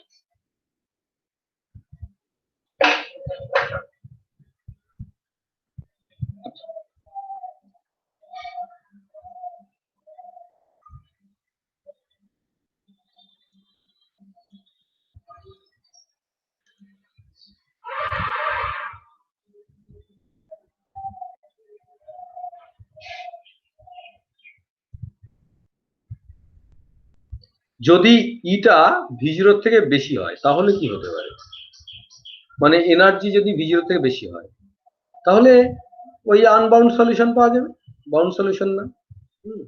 তাহলে পার্টিকেলটা মাইনাস ইনফিনিটি থেকে প্লাস ইনফিনিটি সব জায়গায় এটা ডিস্ট্রিবিউটেড হয়ে যাবে। এখানে আরেকটু ভালো করে একদম স্কেলে আঁকা হয়েছে, অর্থাৎ কোনো একটা পার্টিকুলার ইয়ের জন্য, উইথের জন্য, আর পার্টিকুলার পোটেনশিয়াল ডেপথের জন্য এখানে প্লট করা হয়েছে যে কি হয়। ইনফাইনাইট স্কয়ার ওয়েলটা একটু খেয়াল করো, হ্যাঁ, ইনফাইনাইট স্কয়ার ওয়েলে কিন্তু এখানটায় গিয়ে এটা রিজিয়ন 1 এবং রিজিয়ন 3 কোনোভাবে ইম্পিঞ্চ করবে না, এটা শেষ এখানে সবগুলোরই তাই। কোনো এখানে ডান দিক অথবা বাঁ দিকে কোনো রকম রিজিয়ন 1-3 মধ্যে কোনো কন্ট্রিবিউশন ওই ফাংশনে দেখা যাচ্ছে না।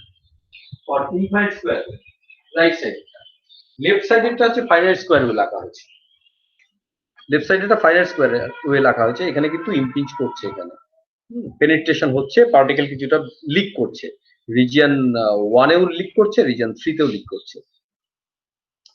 যেহেতু রিজিয়ন 1 আর 3-তে 0 পাওয়া যায়নি ওই ফাংশনগুলো, সেই জন্য এই অবস্থা। তাহলে ফাইনাইট স্কয়ার ওয়েল আর ইনফাইনাইট স্কয়ার ওয়েলের মধ্যে হচ্ছে ডিফারেন্স। আরেকটা জিনিস খেয়াল করো, এখানে এটা এ অর্থাৎ উইথ আর প্রপার্টি মধ্যে পার্থক্য কি আছে? উইথ দেখো দুটো সেম, উইথ দুটো সেম, কিন্তু পোটেনশিয়াল ডেপথটা এখানে infinite, depth of the well, এখানে depth of the well 1 ev, তাহলে একটা ইনফিনিটি, এটা হচ্ছে 1 ev, একটা ইনফিনিটি, ইনফাইনাইট আর ফাইনাইট। এবার ডিফারেন্সটা দেখো, এই ফার্স্ট লেভেলটা মোটামুটি সেম জায়গায় আছে, কত কত আছে 0.094 আর 0.068 ev, তাহলে মোটামুটি কাছাকাছি আছে। n equal to 2 তে দেখা যাচ্ছে যে এই যে উইথ এনার্জি লেভেলটা, সেকেন্ড এনার্জি লেভেলটা, বা সেকেন্ড যে ফার্স্টের পরে যে অ্যান্টিসিমেট্রিকটা পাওয়া যাবে ওই ফাংশনটা, সেই অ্যান্টিসিমেট্রিক ওই ফাংশনটা কতটুকু এনার্জি নিয়ে বসে আছে, অনেকটাই কিন্তু কম, 0.377, আর এখানে 0.263, অনেকটা কম। এই যে ডিফারেন্সটা এখানে দেখানো হচ্ছে, এটা কম, কিন্তু উইথটা সেম। তারপরটা n equal to 3 তে একটু ভালো করে দেখো, এটা অনেকটা উপরে উঠে গেছে, আর এটা কিন্তু অনেকটাই নিচে। তাহলে এটা দেখে বোঝা যাচ্ছে যে যদি আমরা কম্পেয়ার করি একই উইথের পোটেনশিয়াল ওয়েল, একটা ফাইনাইট একটা ইনফাইনাইট, সেক্ষেত্রে দেখা যাবে যে বিভিন্ন এনার্জি লেভেলগুলোর যে ডিফারেন্স, অর্থাৎ এই যে গ্যাপটা, সেটা কিন্তু কার ক্ষেত্রে কম, ফাইনাইট স্কোয়ার ওয়েভের ক্ষেত্রে কিন্তু ইনফাইনাইট স্কোয়ার ওয়েভের থেকে কম। কেন কম হচ্ছে আমি একটু বলছি পরে।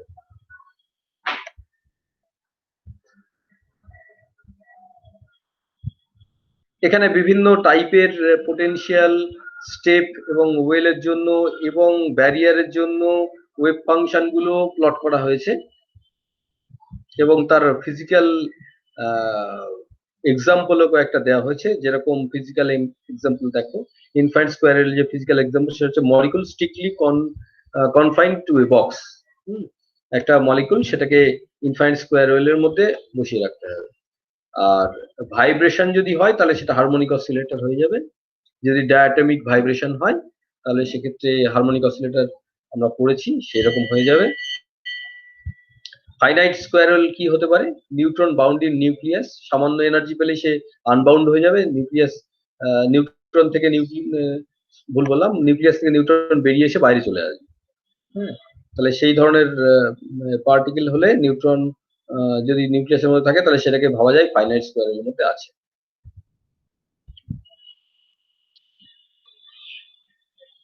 এখানে দেখো, এই যে হারমোনিক অসিলেটরের পোটেনশিয়াল, এটা দুই পাশে গেলে প্রবাবিলিটি আস্তে আস্তে বাড়বে।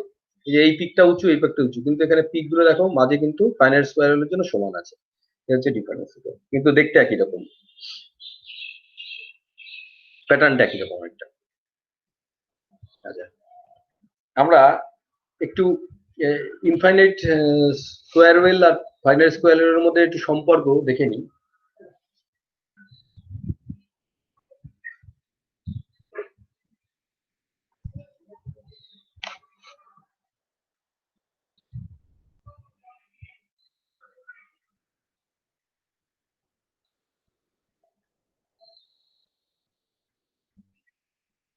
এটা খুবই সোজা। একটা ইনফাইনাইট স্কোয়ার ওয়েভ পোটেনশিয়াল আছে, তিনটে রিজিয়ন নেওয়া হয়েছে। রিজিয়ন 1 এ ইনফিনিটি পোটেনশিয়াল, রিজিয়ন 3 তে ইনফিনিটি পোটেনশিয়াল, আর মাঝে রিজিয়ন 2 তে জিরো পোটেনশিয়াল এনার্জি। তাহলে এইবার তার জন্য শ্রোডিঞ্জার ইকুয়েশন তিনটে রিজিয়নে লিখে আমরা যদি সলভ করি, তাহলে মাঝের রিজিয়নটা অসিলেটরি সলিউশন পাওয়া যাবে, আর দুটো রিজিয়নে এক্সপোনেনশিয়াল সলিউশন পাওয়া যাবে, যেরকম পাওয়া যায়।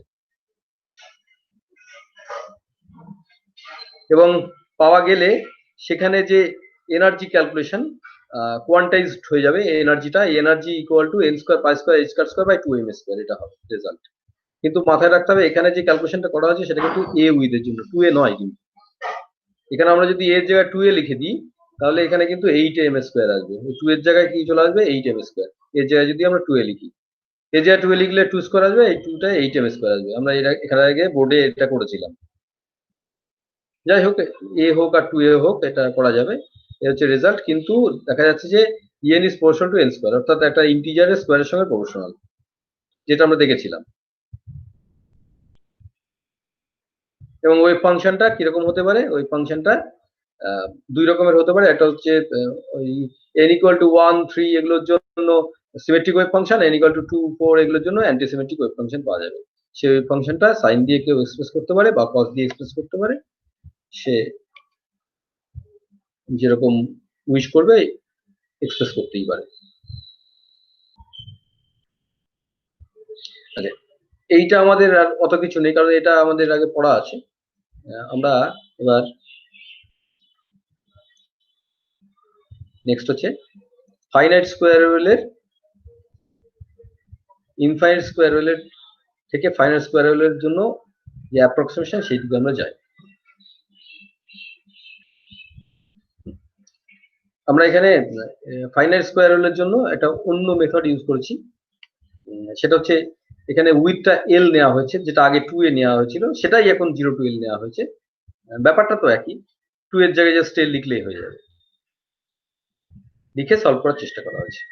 আচ্ছা, এখানে একটা ব্যাপার দেখো, এই যে ইনফাইনাইট স্কোয়ার ওয়েভের ক্ষেত্রে যেটা ওয়েভ ফাংশনের কোনো অংশই রিজিয়ন 1 এবং রিজিয়ন 3 তে থাকে না, কিন্তু এই যে ব্যাপারগুলো, এই যে এখানে কিছুটা কিছুটা করে ঢুকে যাচ্ছে, কতটা ঢুকে যাচ্ছে, এই কতটা মোটামুটি ঢুকতে পারে, এইটাকে বলা হচ্ছে পেনিট্রেশন ডেপথ। মানে পার্টিকেল তো রিজিয়ন 1 আর 3 তে ক্লাসিক্যালি ফরবিডেন, ঢুকতে পারবে না বলে দেওয়া আছে, কিন্তু কোয়ান্টাম মেকানিক্স বলছে কিছু দূর অন্তত ঢুকতে পারে। কত দূর অন্তত ঢুকতে পারে? অনেক দূর ঢুকতে পারে, কিন্তু তার প্রবাবিলিটি খুব কমে যাবে যত ডিস্টেন্স বাড়াবে। আস্তে আস্তে দেখো প্রথমে প্রবাবিলিটি কম বেশি, তারপরে আস্তে আস্তে কমতে কমতে কমতে কমতে জিরো হয়ে যাচ্ছে। তাহলে এমন একটা ডেপথে যাও যে প্রথমে যে প্রবাবিলিটিটা ছিল তার ই ভাগ কমে যাবে, 1/e ভাগ হয়ে যাবে। সেই রকম একটা ডেপথকে বলা হয় পেনিট্রেশন ডেপথ। তাহলে পেনিট্রেশন ডেপথ কি? ওয়ালে যখন বাউন্ডারিতে যে ভ্যালুটা বা প্রবাবিলিটিটা ছিল তার থেকে কত ভাগ কমতে হবে? 1/e গুণ অথবা ই ভাগ কমে যাবে, এক্সপোনেনশিয়াল ভাগ। এই যে specifically at a distance delta beyond the OL edge, অর্থাৎ ওই ওয়েল এর যে বাউন্ডারি আছে সেই বাউন্ডারি থেকে ডেল্টা ডিস্টেন্স ভেতরে রিজিয়ন 1 আর 3 তে wave amplitude has fallen into 1/e।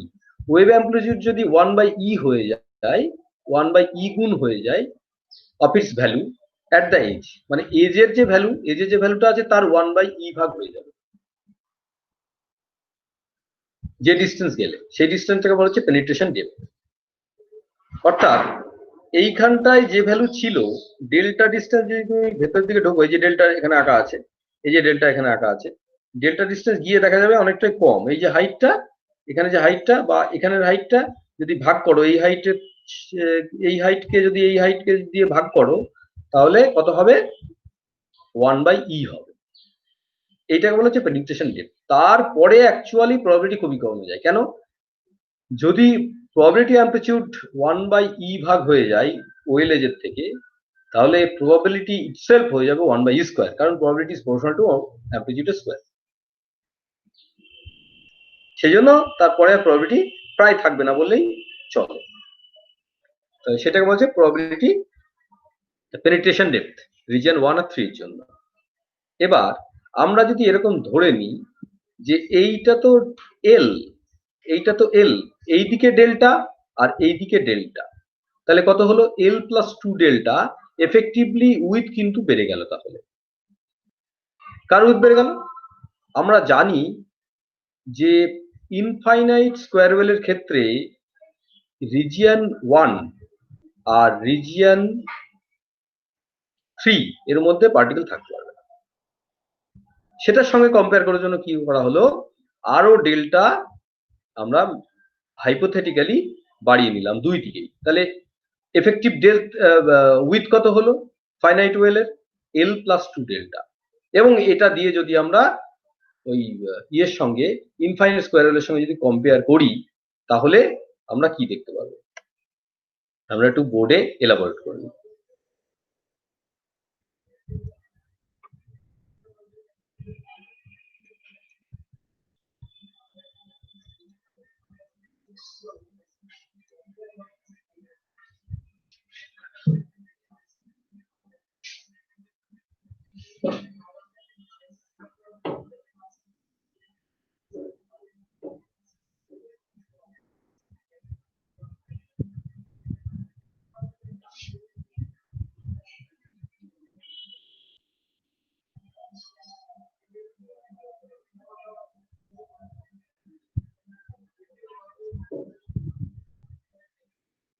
আমরা দুটো আঁকছি, একটা ইনফাইনাইট স্কোয়ার ওয়েল আর একটা হচ্ছে ফাইনাইট স্কোয়ার ওয়েল।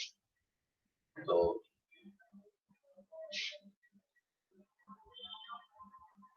এটা হচ্ছে ইনফাইনাইট স্কোয়ার ওয়েল, এটা v tends to infinity, v tends to infinity, এটা x equal to 0, x equal to l, x equal to 0, x equal to l। প্রথম যে wave ফাংশনটা পাওয়া যাবে সেটা এখান থেকে শুরু হবে এবং এখানে গিয়ে শেষ হবে, তার বাইরে হচ্ছে g। কিন্তু এখানে কি পাওয়া যাবে? এখানে এরকম হবে যে, আচ্ছা এইটার সঙ্গে ইকুয়েট করার জন্য আমরা মোটামুটি একই সাইজের এখানে একটু চওড়া হয়ে গেছে, তো সেই জন্য চওড়াকে আমরা ঠিক করে দিচ্ছি। এইটা কিন্তু এরকম হলো না, এখানে কি হবে? এটা ভেতরে ঢুকে যাবে। বা সেকেন্ডটা যদি দেখি তাহলে এটাও কিন্তু এরকম ভেতরে ঢুকে যাবে। এইবার আমরা এটার সঙ্গে এটা যদি কম্পেয়ার করি, তাহলে x ইকুয়াল টু 0 বাঁ দিকে কোনো ওয়েভ ফাংশন নেই, x ইকুয়াল টু ডান দিকে ওয়েভ ফাংশনের ভ্যালু 0। এখানে কি হচ্ছে, এখানে x ইকুয়াল টু 0 বাঁ দিকে কিছুটা রয়েছে, আমরা ধরে নিই যদি ডেল্টা পরিমাণ আছে, এখানে ডেল্টা পরিমাণ আছে, এখানেও ডেল্টা পরিমাণ আছে, যদি ধরে নিই তাহলে দুই জায়গায় ডেল্টা পরিমাণ এক্সট্রা করে আছে, যদি এরকম ধরে নিই অ্যাপ্রক্সিমেটলি, আরো তো থাকে পরে সেটার ভ্যালু নেগলিজিবল, তাহলে দেখবো যে এফেক্টিভ উইথ অর্থাৎ উইথটা এরকম হওয়া উচিত। যদি এটা ইনফাইনাইট হতো তাহলে যেন এরকম হতো, তাহলে গিয়ে অন্তত শেষ হয়ে যাবে। যদি এরকম আরো বাড়িয়ে নিই তাহলে এটা শেষ হয়ে যাবে। তো কতটা বাড়াবো যাতে মোটামুটি এটা ইনফাইনাইট স্কোয়ার ওয়েভের মতো এটাকে ভাবা যায়, আর কতটা এখানে বাড়িয়ে নেবো, আমরা বলছি যে এটাকে ডেল্টা পরিমাণ বাড়িয়ে নাও, ডেল্টা পরিমাণ এখানে বাড়িয়ে নাও, তাহলে এটা 1/e ভাগ হয়ে যাবে। আমরা কতটা বাড়িয়ে নিয়েছি, ডেল্টা পরিমাণ এখানে বাড়িয়ে নিয়েছি, যার ফলে কি হয়েছে এফেক্টিভলি এই পুরো ব্যাপারটা এখানে চলে এসছে। এফেক্টিভলি ওয়েভ ফাংশনটা আমরা বলতে পারি যে এইবার effective with equivalent to infinite square wave হবে এখানে এল, প্রথমে একটা ডেল্টা ছিল আর একটা ডেল্টা পরে আসবে, তাহলে এফেক্টিভ উইথ কত হবে, এফেক্টিভ উইথ হয়ে যাবে এল প্লাস 2 ডেল্টা। তাহলে এইটার ক্ষেত্রে কত হয়, en ইনফাইনাইট স্কয়ার ওয়েভের ক্ষেত্রে হয়, এটা হচ্ছে ইনফাইনাইট আর এটা ফাইনাইট স্কয়ার ওয়েভ, স্কয়ার ওয়েভের ক্ষেত্রে হয় en equal to n square pi square h square by 2i m l l square. তাহলে এটার ক্ষেত্রে কত হবে, এটা আমরা বলতে পারি en equal to n square pi square h square twice m l plus 2 delta বা পেনিট্রেশন ডেপথ তার স্কয়ার। এটা কিন্তু অ্যাপ্রক্সিমেট ক্যালকুলেশন, এরকম হতে পারে। তাহলে যেটা ছিল এল ইনফাইনাইটের ক্ষেত্রে সেটা আমরা আরেকটু উইথটাকে এফেক্টিভ উইথটাকে বাড়িয়ে দিলাম, দিয়ে এল প্লাস 2 ডেল্টা করে দিলাম, যার ফলে ইএনটা আমরা এখানে বার করতে পারলাম, এনার্জি আইগেন ভ্যালু এখানে বার করতে পারলাম, সেটাই আমরা করছি এখানে।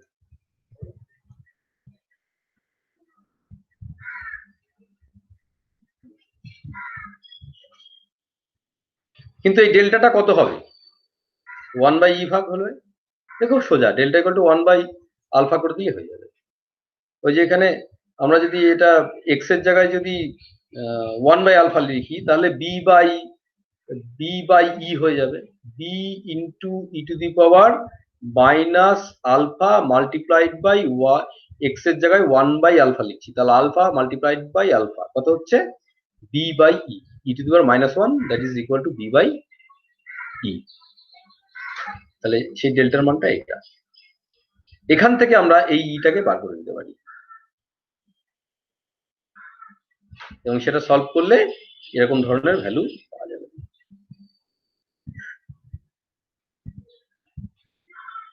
এখানে একটা ব্যাপার আছে, এটা অ্যাপ্রক্সিমেট কেন বলা হচ্ছে, কারণ এই ডেল্টার মধ্যেও আবার ই ঢুকে রয়েছে, ভালো করে দেখো এই ডেল্টার মধ্যে আবার ই ঢুকে রয়েছে, এখানটায় এই যে ডেল্টা তার এক্সপ্রেশনের মধ্যে ই ঢুকে রয়েছে, সেজন্য এটা অ্যাপ্রক্সিমেট ভ্যালু, এই ডেল্টার মধ্যে ই আছে, সেই ইটা আবার এখানে নিয়ে যেতে হবে, ইটারেশন করতে হবে, ইটারেটিভ প্রসেসে ইটাকে বার করতে হবে, নিউমেরিক্যাল প্রসেসে বার করতে হবে।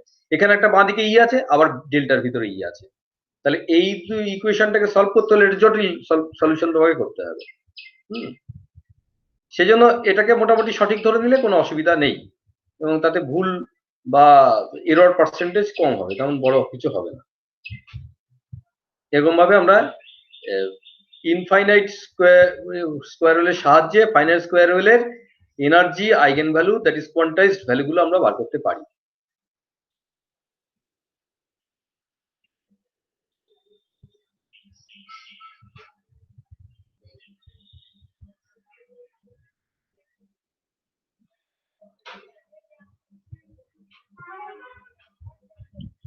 হ্যাঁ, এই যে হচ্ছে পেনিট্রেশন ডেপথ, এটা দেয়া হচ্ছে যে এক্সপোনেনশিয়ালি ডিকে করে যায়, তাহলে কত ডেপথে গেলে এটা এজে যে ভ্যালু আছে প্রবাবিলিটি অ্যামপ্লিটিউড তার ই ভাগ হয়ে যাবে, সেটা এখানে দেওয়া হচ্ছে।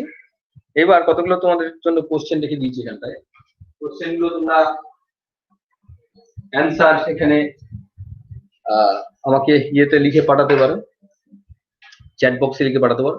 প্রথমে দেখো একের, in a finite potential well the potential energy outside the box is finite potential well, মাথায় রাখো কিন্তু potential energy outside the box, potential energy finite potential well এর ক্ষেত্রে কি হয়, আমরা এখানে v0 ধরেছিলাম, তাহলে কি হওয়া উচিত, সে v0টা জিরো, ইনফাইনাইট, কনস্ট্যান্ট না ভ্যারিয়েবল? রেজাল্টটা কি হবে?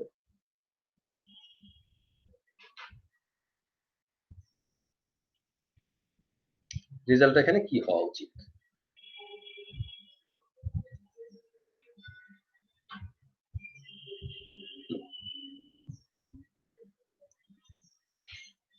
অবভিয়াসলি এখানে রেজাল্টটা হবে কনস্ট্যান্ট।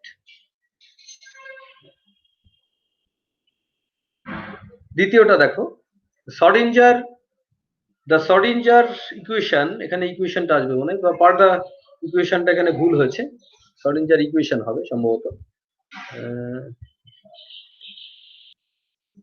একটু তারা আমাকে টাইম দাও। শর্ডিঞ্জার এখানে একটা ইকুয়েশন আসবে, তাই না? শর্ডিঞ্জার equation, the Schrodinger equation for the particle inside a finite potential well become, Schrodinger equation for the particle inside a finite square well becomes x greater than 0, x less than 0, 0 to L or x greater than L.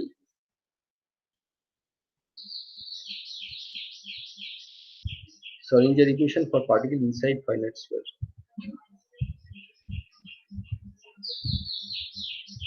Inside finite potential well. আচ্ছা, এখানে বলেছে finite potential well কোনটা বোঝাতে চেয়েছে, তাহলে finite potential well কোনটা হবে এখানে? এখানে একটু মিস্টেক আছে কোশ্চেনটা, তাও এখানে যে কোশ্চেনের মানে বোঝা যাচ্ছে সেটা হচ্ছে ফাইনাইট ওয়েলটা কোনটা, এটা ফাইনাইট ওয়েলটা কত পর্যন্ত, 0 থেকে L পর্যন্ত, অবভিয়াসলি 0 থেকে L পর্যন্ত এখানে নেওয়া হচ্ছিল। আচ্ছা, এরপরে দেখো পরেরটা, when a particle strikes the wall of the well, যদি ওয়েলের ওয়ালটা টাচ করে বা স্ট্রাইক করে, it bounces off completely, এটা কমপ্লিটলি এটা বাউন্স করে, ট্রু না ফলস?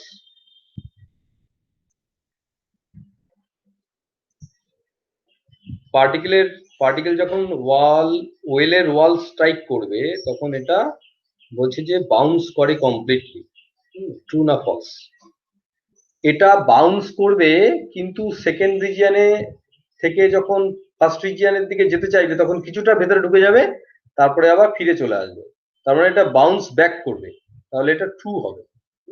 এটা কিন্তু টোটালি কমপ্লিটলি বাউন্স ব্যাক করে, কারণ রিজিয়ন কমপ্লিটলি বাউন্স ব্যাক করছে। কেন এরকম বলছি, রিজিয়ন 2 তে যদি ট্রান্সমিশনের চান্স থাকতো, 3 থেকে 2 থেকে যদি 3 এর মধ্যে চলে যেতে পারতো অনেকটা, এবং 1 এর মধ্যে যদি চলে হারিয়ে যেত, সেরকম হলে সেটা কিন্তু কমপ্লিটলি বাউন্স ব্যাক করছে না বলে ধরে নেওয়া হতো। কিন্তু এখানে কিছুটা যাচ্ছে, আবার পুরোটাই বাউন্স ব্যাক করে যাচ্ছে, অর্থাৎ সফট ওয়ালের মতো হচ্ছে এটা। হার্ড ওয়াল কি হতো, হার্ড ওয়াল হলে hard wall is equivalent to infinite square well, আর সফট ওয়াল কিসের ক্ষেত্রে হয়, ফাইনাইট স্কোয়ার হলে কিছুটা ঢুকবে, ঢুকে বেরিয়ে চলে আসবে। কিন্তু কোনো পার্টিকেল এরকম হবে না যে রিজিয়ন 1 আর 3 এর মধ্যে চলেই যেতে থাকবে প্লাস মাইনাস ইনফিনিটির দিকে, তাহলে কমপ্লিটলি কিন্তু এটা বাউন্স ব্যাক করছে বলেই ধরে নেওয়া হবে, কিছুটা ইম্পিঞ্চ করছে, তাহলে এটা হবে true. Energy of the particle is proportional to, দেখো এখানে energy of the particle is proportional to, আমরা বারবার করছি এন স্কোয়ারের সঙ্গে কিন্তু প্রপোর্শনাল, এন স্কোয়ারের সঙ্গে প্রপোর্শনাল হবে। পাঁচেরটা, for particle inside the box of finite potential well the particle is most stable at what position of x, কোনখানে সবথেকে স্টেবল থাকবে for particle inside a box of finite potential well?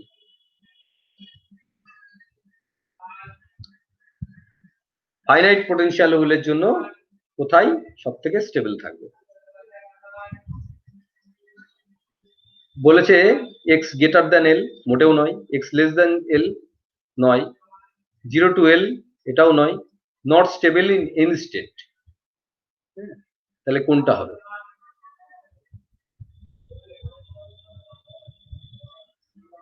কোন স্টেটে যে স্টেবল থাকবে সেটা কিন্তু নয়। এখানে এক্স গ্রেটার দ্যান এল থাকতে পারবে না। লেস দ্যান 0 এটা মানে রিজিয়ন 1, এটা যেতে পারবে না। 0 to L এটাতে থাকতে পারে, এটা পার্টিকেল থাকতে পারে। স্টেবল কিনা সেটা পরে বলছি।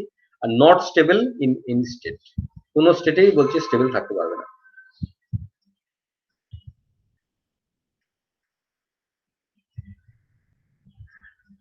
তাহলে স্টেবল থাকবে একমাত্র 0 থেকে L এর মধ্যে, কারণ রিজিয়ন 1 আর রিজিয়ন 3 যেটা এ আর বি ইয়ে দেওয়া হচ্ছে, অপশন দেওয়া হচ্ছে, এগুলোর মধ্যে স্টেবল থাকতেই পারবে না, বাউন্স ব্যাক করে চলে আসবে কিছুক্ষণে, খুব সামান্য টাইম বা খুব কম প্রবাবিলিটি নিয়ে থাকতে পারে। তাহলে স্টেবল থাকতে পারে একমাত্র 0 থেকে L এর মধ্যে,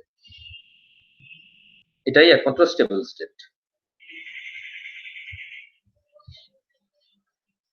when Schrodinger equation is solved E greater than V0, এখানে E কিন্তু বড় বলা হয়েছে, ছয়টা দেখো। the solution will be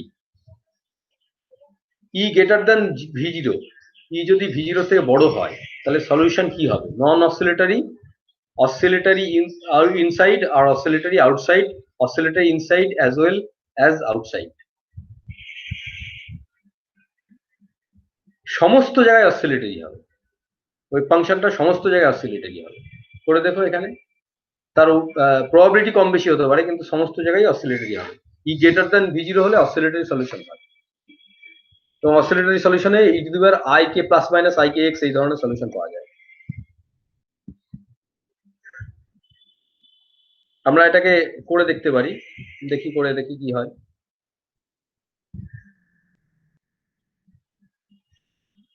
কেন অসিলেটরি হবে দেখো।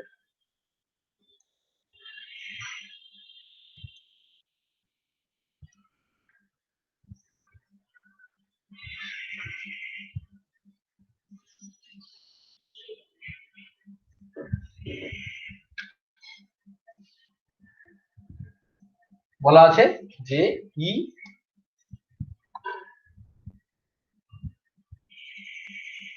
গ্রেটার দ্যান V0, ই গ্রেটার দ্যান V0। ই গ্রেটার দ্যান V0 মানে এইরকম একটা এনার্জি, যেখানে V0 টা কম আর ইটা বড়, তাহলে ই মাইনাস V0 এটা কিন্তু positive, greater than 0। Schrodinger equation কি হবে? Schrodinger ইকুয়েশন লিখলে বোঝা যাবে, e square by 2m v2 psi dx2 plus V0 psi equal to t into psi। এই হচ্ছে ইকুয়েশন, Schrodinger ইকুয়েশন যে কোনো জায়গায়। এবার তাহলে d2 psi dx2 equal to V0 minus e. আমরা এখানে V0 মাইনাস ই করবো না, কিন্তু আমরা কি করব? ই মাইনাস V0 করবো। কেন? বুঝতেই পারছো যে এইটা বড়, কিন্তু psi। আর তারপরে 2m বাই h স্কয়ার লিখবো। আর এই নেগেটিভ সাইন কোথায় গেল? নেগেটিভ সাইন এখানে কিন্তু আসবে, তাহলে এটা কিন্তু SHM এর সলিউশন হয়ে গেল। SHM এর যেরকম ইকুয়েশন পাওয়া যায় সেরকম একটা ইকুয়েশন পাওয়া গেল। তাহলে যে কোনো তিনটে রিজিয়নে এই ইকুয়েশনটা লিখে যেতে পারে, এবং এর জন্য যে সলিউশনটা পাওয়া যাবে সেটা হচ্ছে i k x plus minus i k x এই ফর্মে পাওয়া যাবে, অর্থাৎ oscillatory solution plus minus i k x। এখানে প্লাস থাকলে অসিলেটরি সলিউশন পাওয়া যাবে। অবভিয়াসলি এখানে প্লাস এবং এটা পজিটিভ থাকতে হবে, পজিটিভ।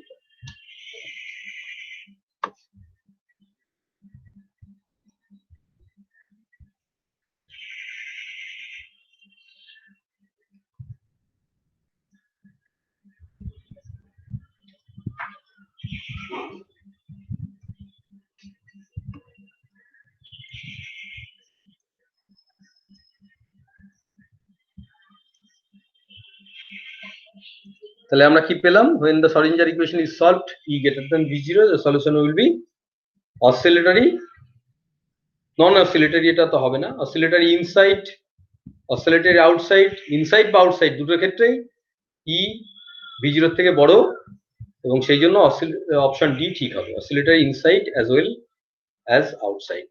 এটা ঠিক হবে কোশ্চেন। এখানে আরো কিছু কোশ্চেন আছে যেগুলো তোমরা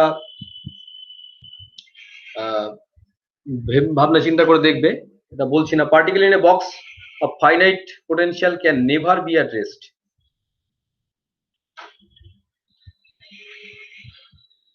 এগুলো হোমওয়ার্ক হিসেবে রাখছি তোমাদের, তোমরা করবে এগুলো। এবং এখানে কিছু বইয়ের নাম লেখা হয়েছে, সেই বইগুলো তোমরা দেখতে পারো রেফারেন্স হিসাবে। যেটা পড়ছো সেটা তো পড়বেই, তার সঙ্গে ওয়েব লিঙ্কও দেওয়া আছে, তোমরা এগুলো দেখতে পারো। ওয়েবসাইটগুলোতে পিডিএফ এবং ভিডিও দেওয়া আছে।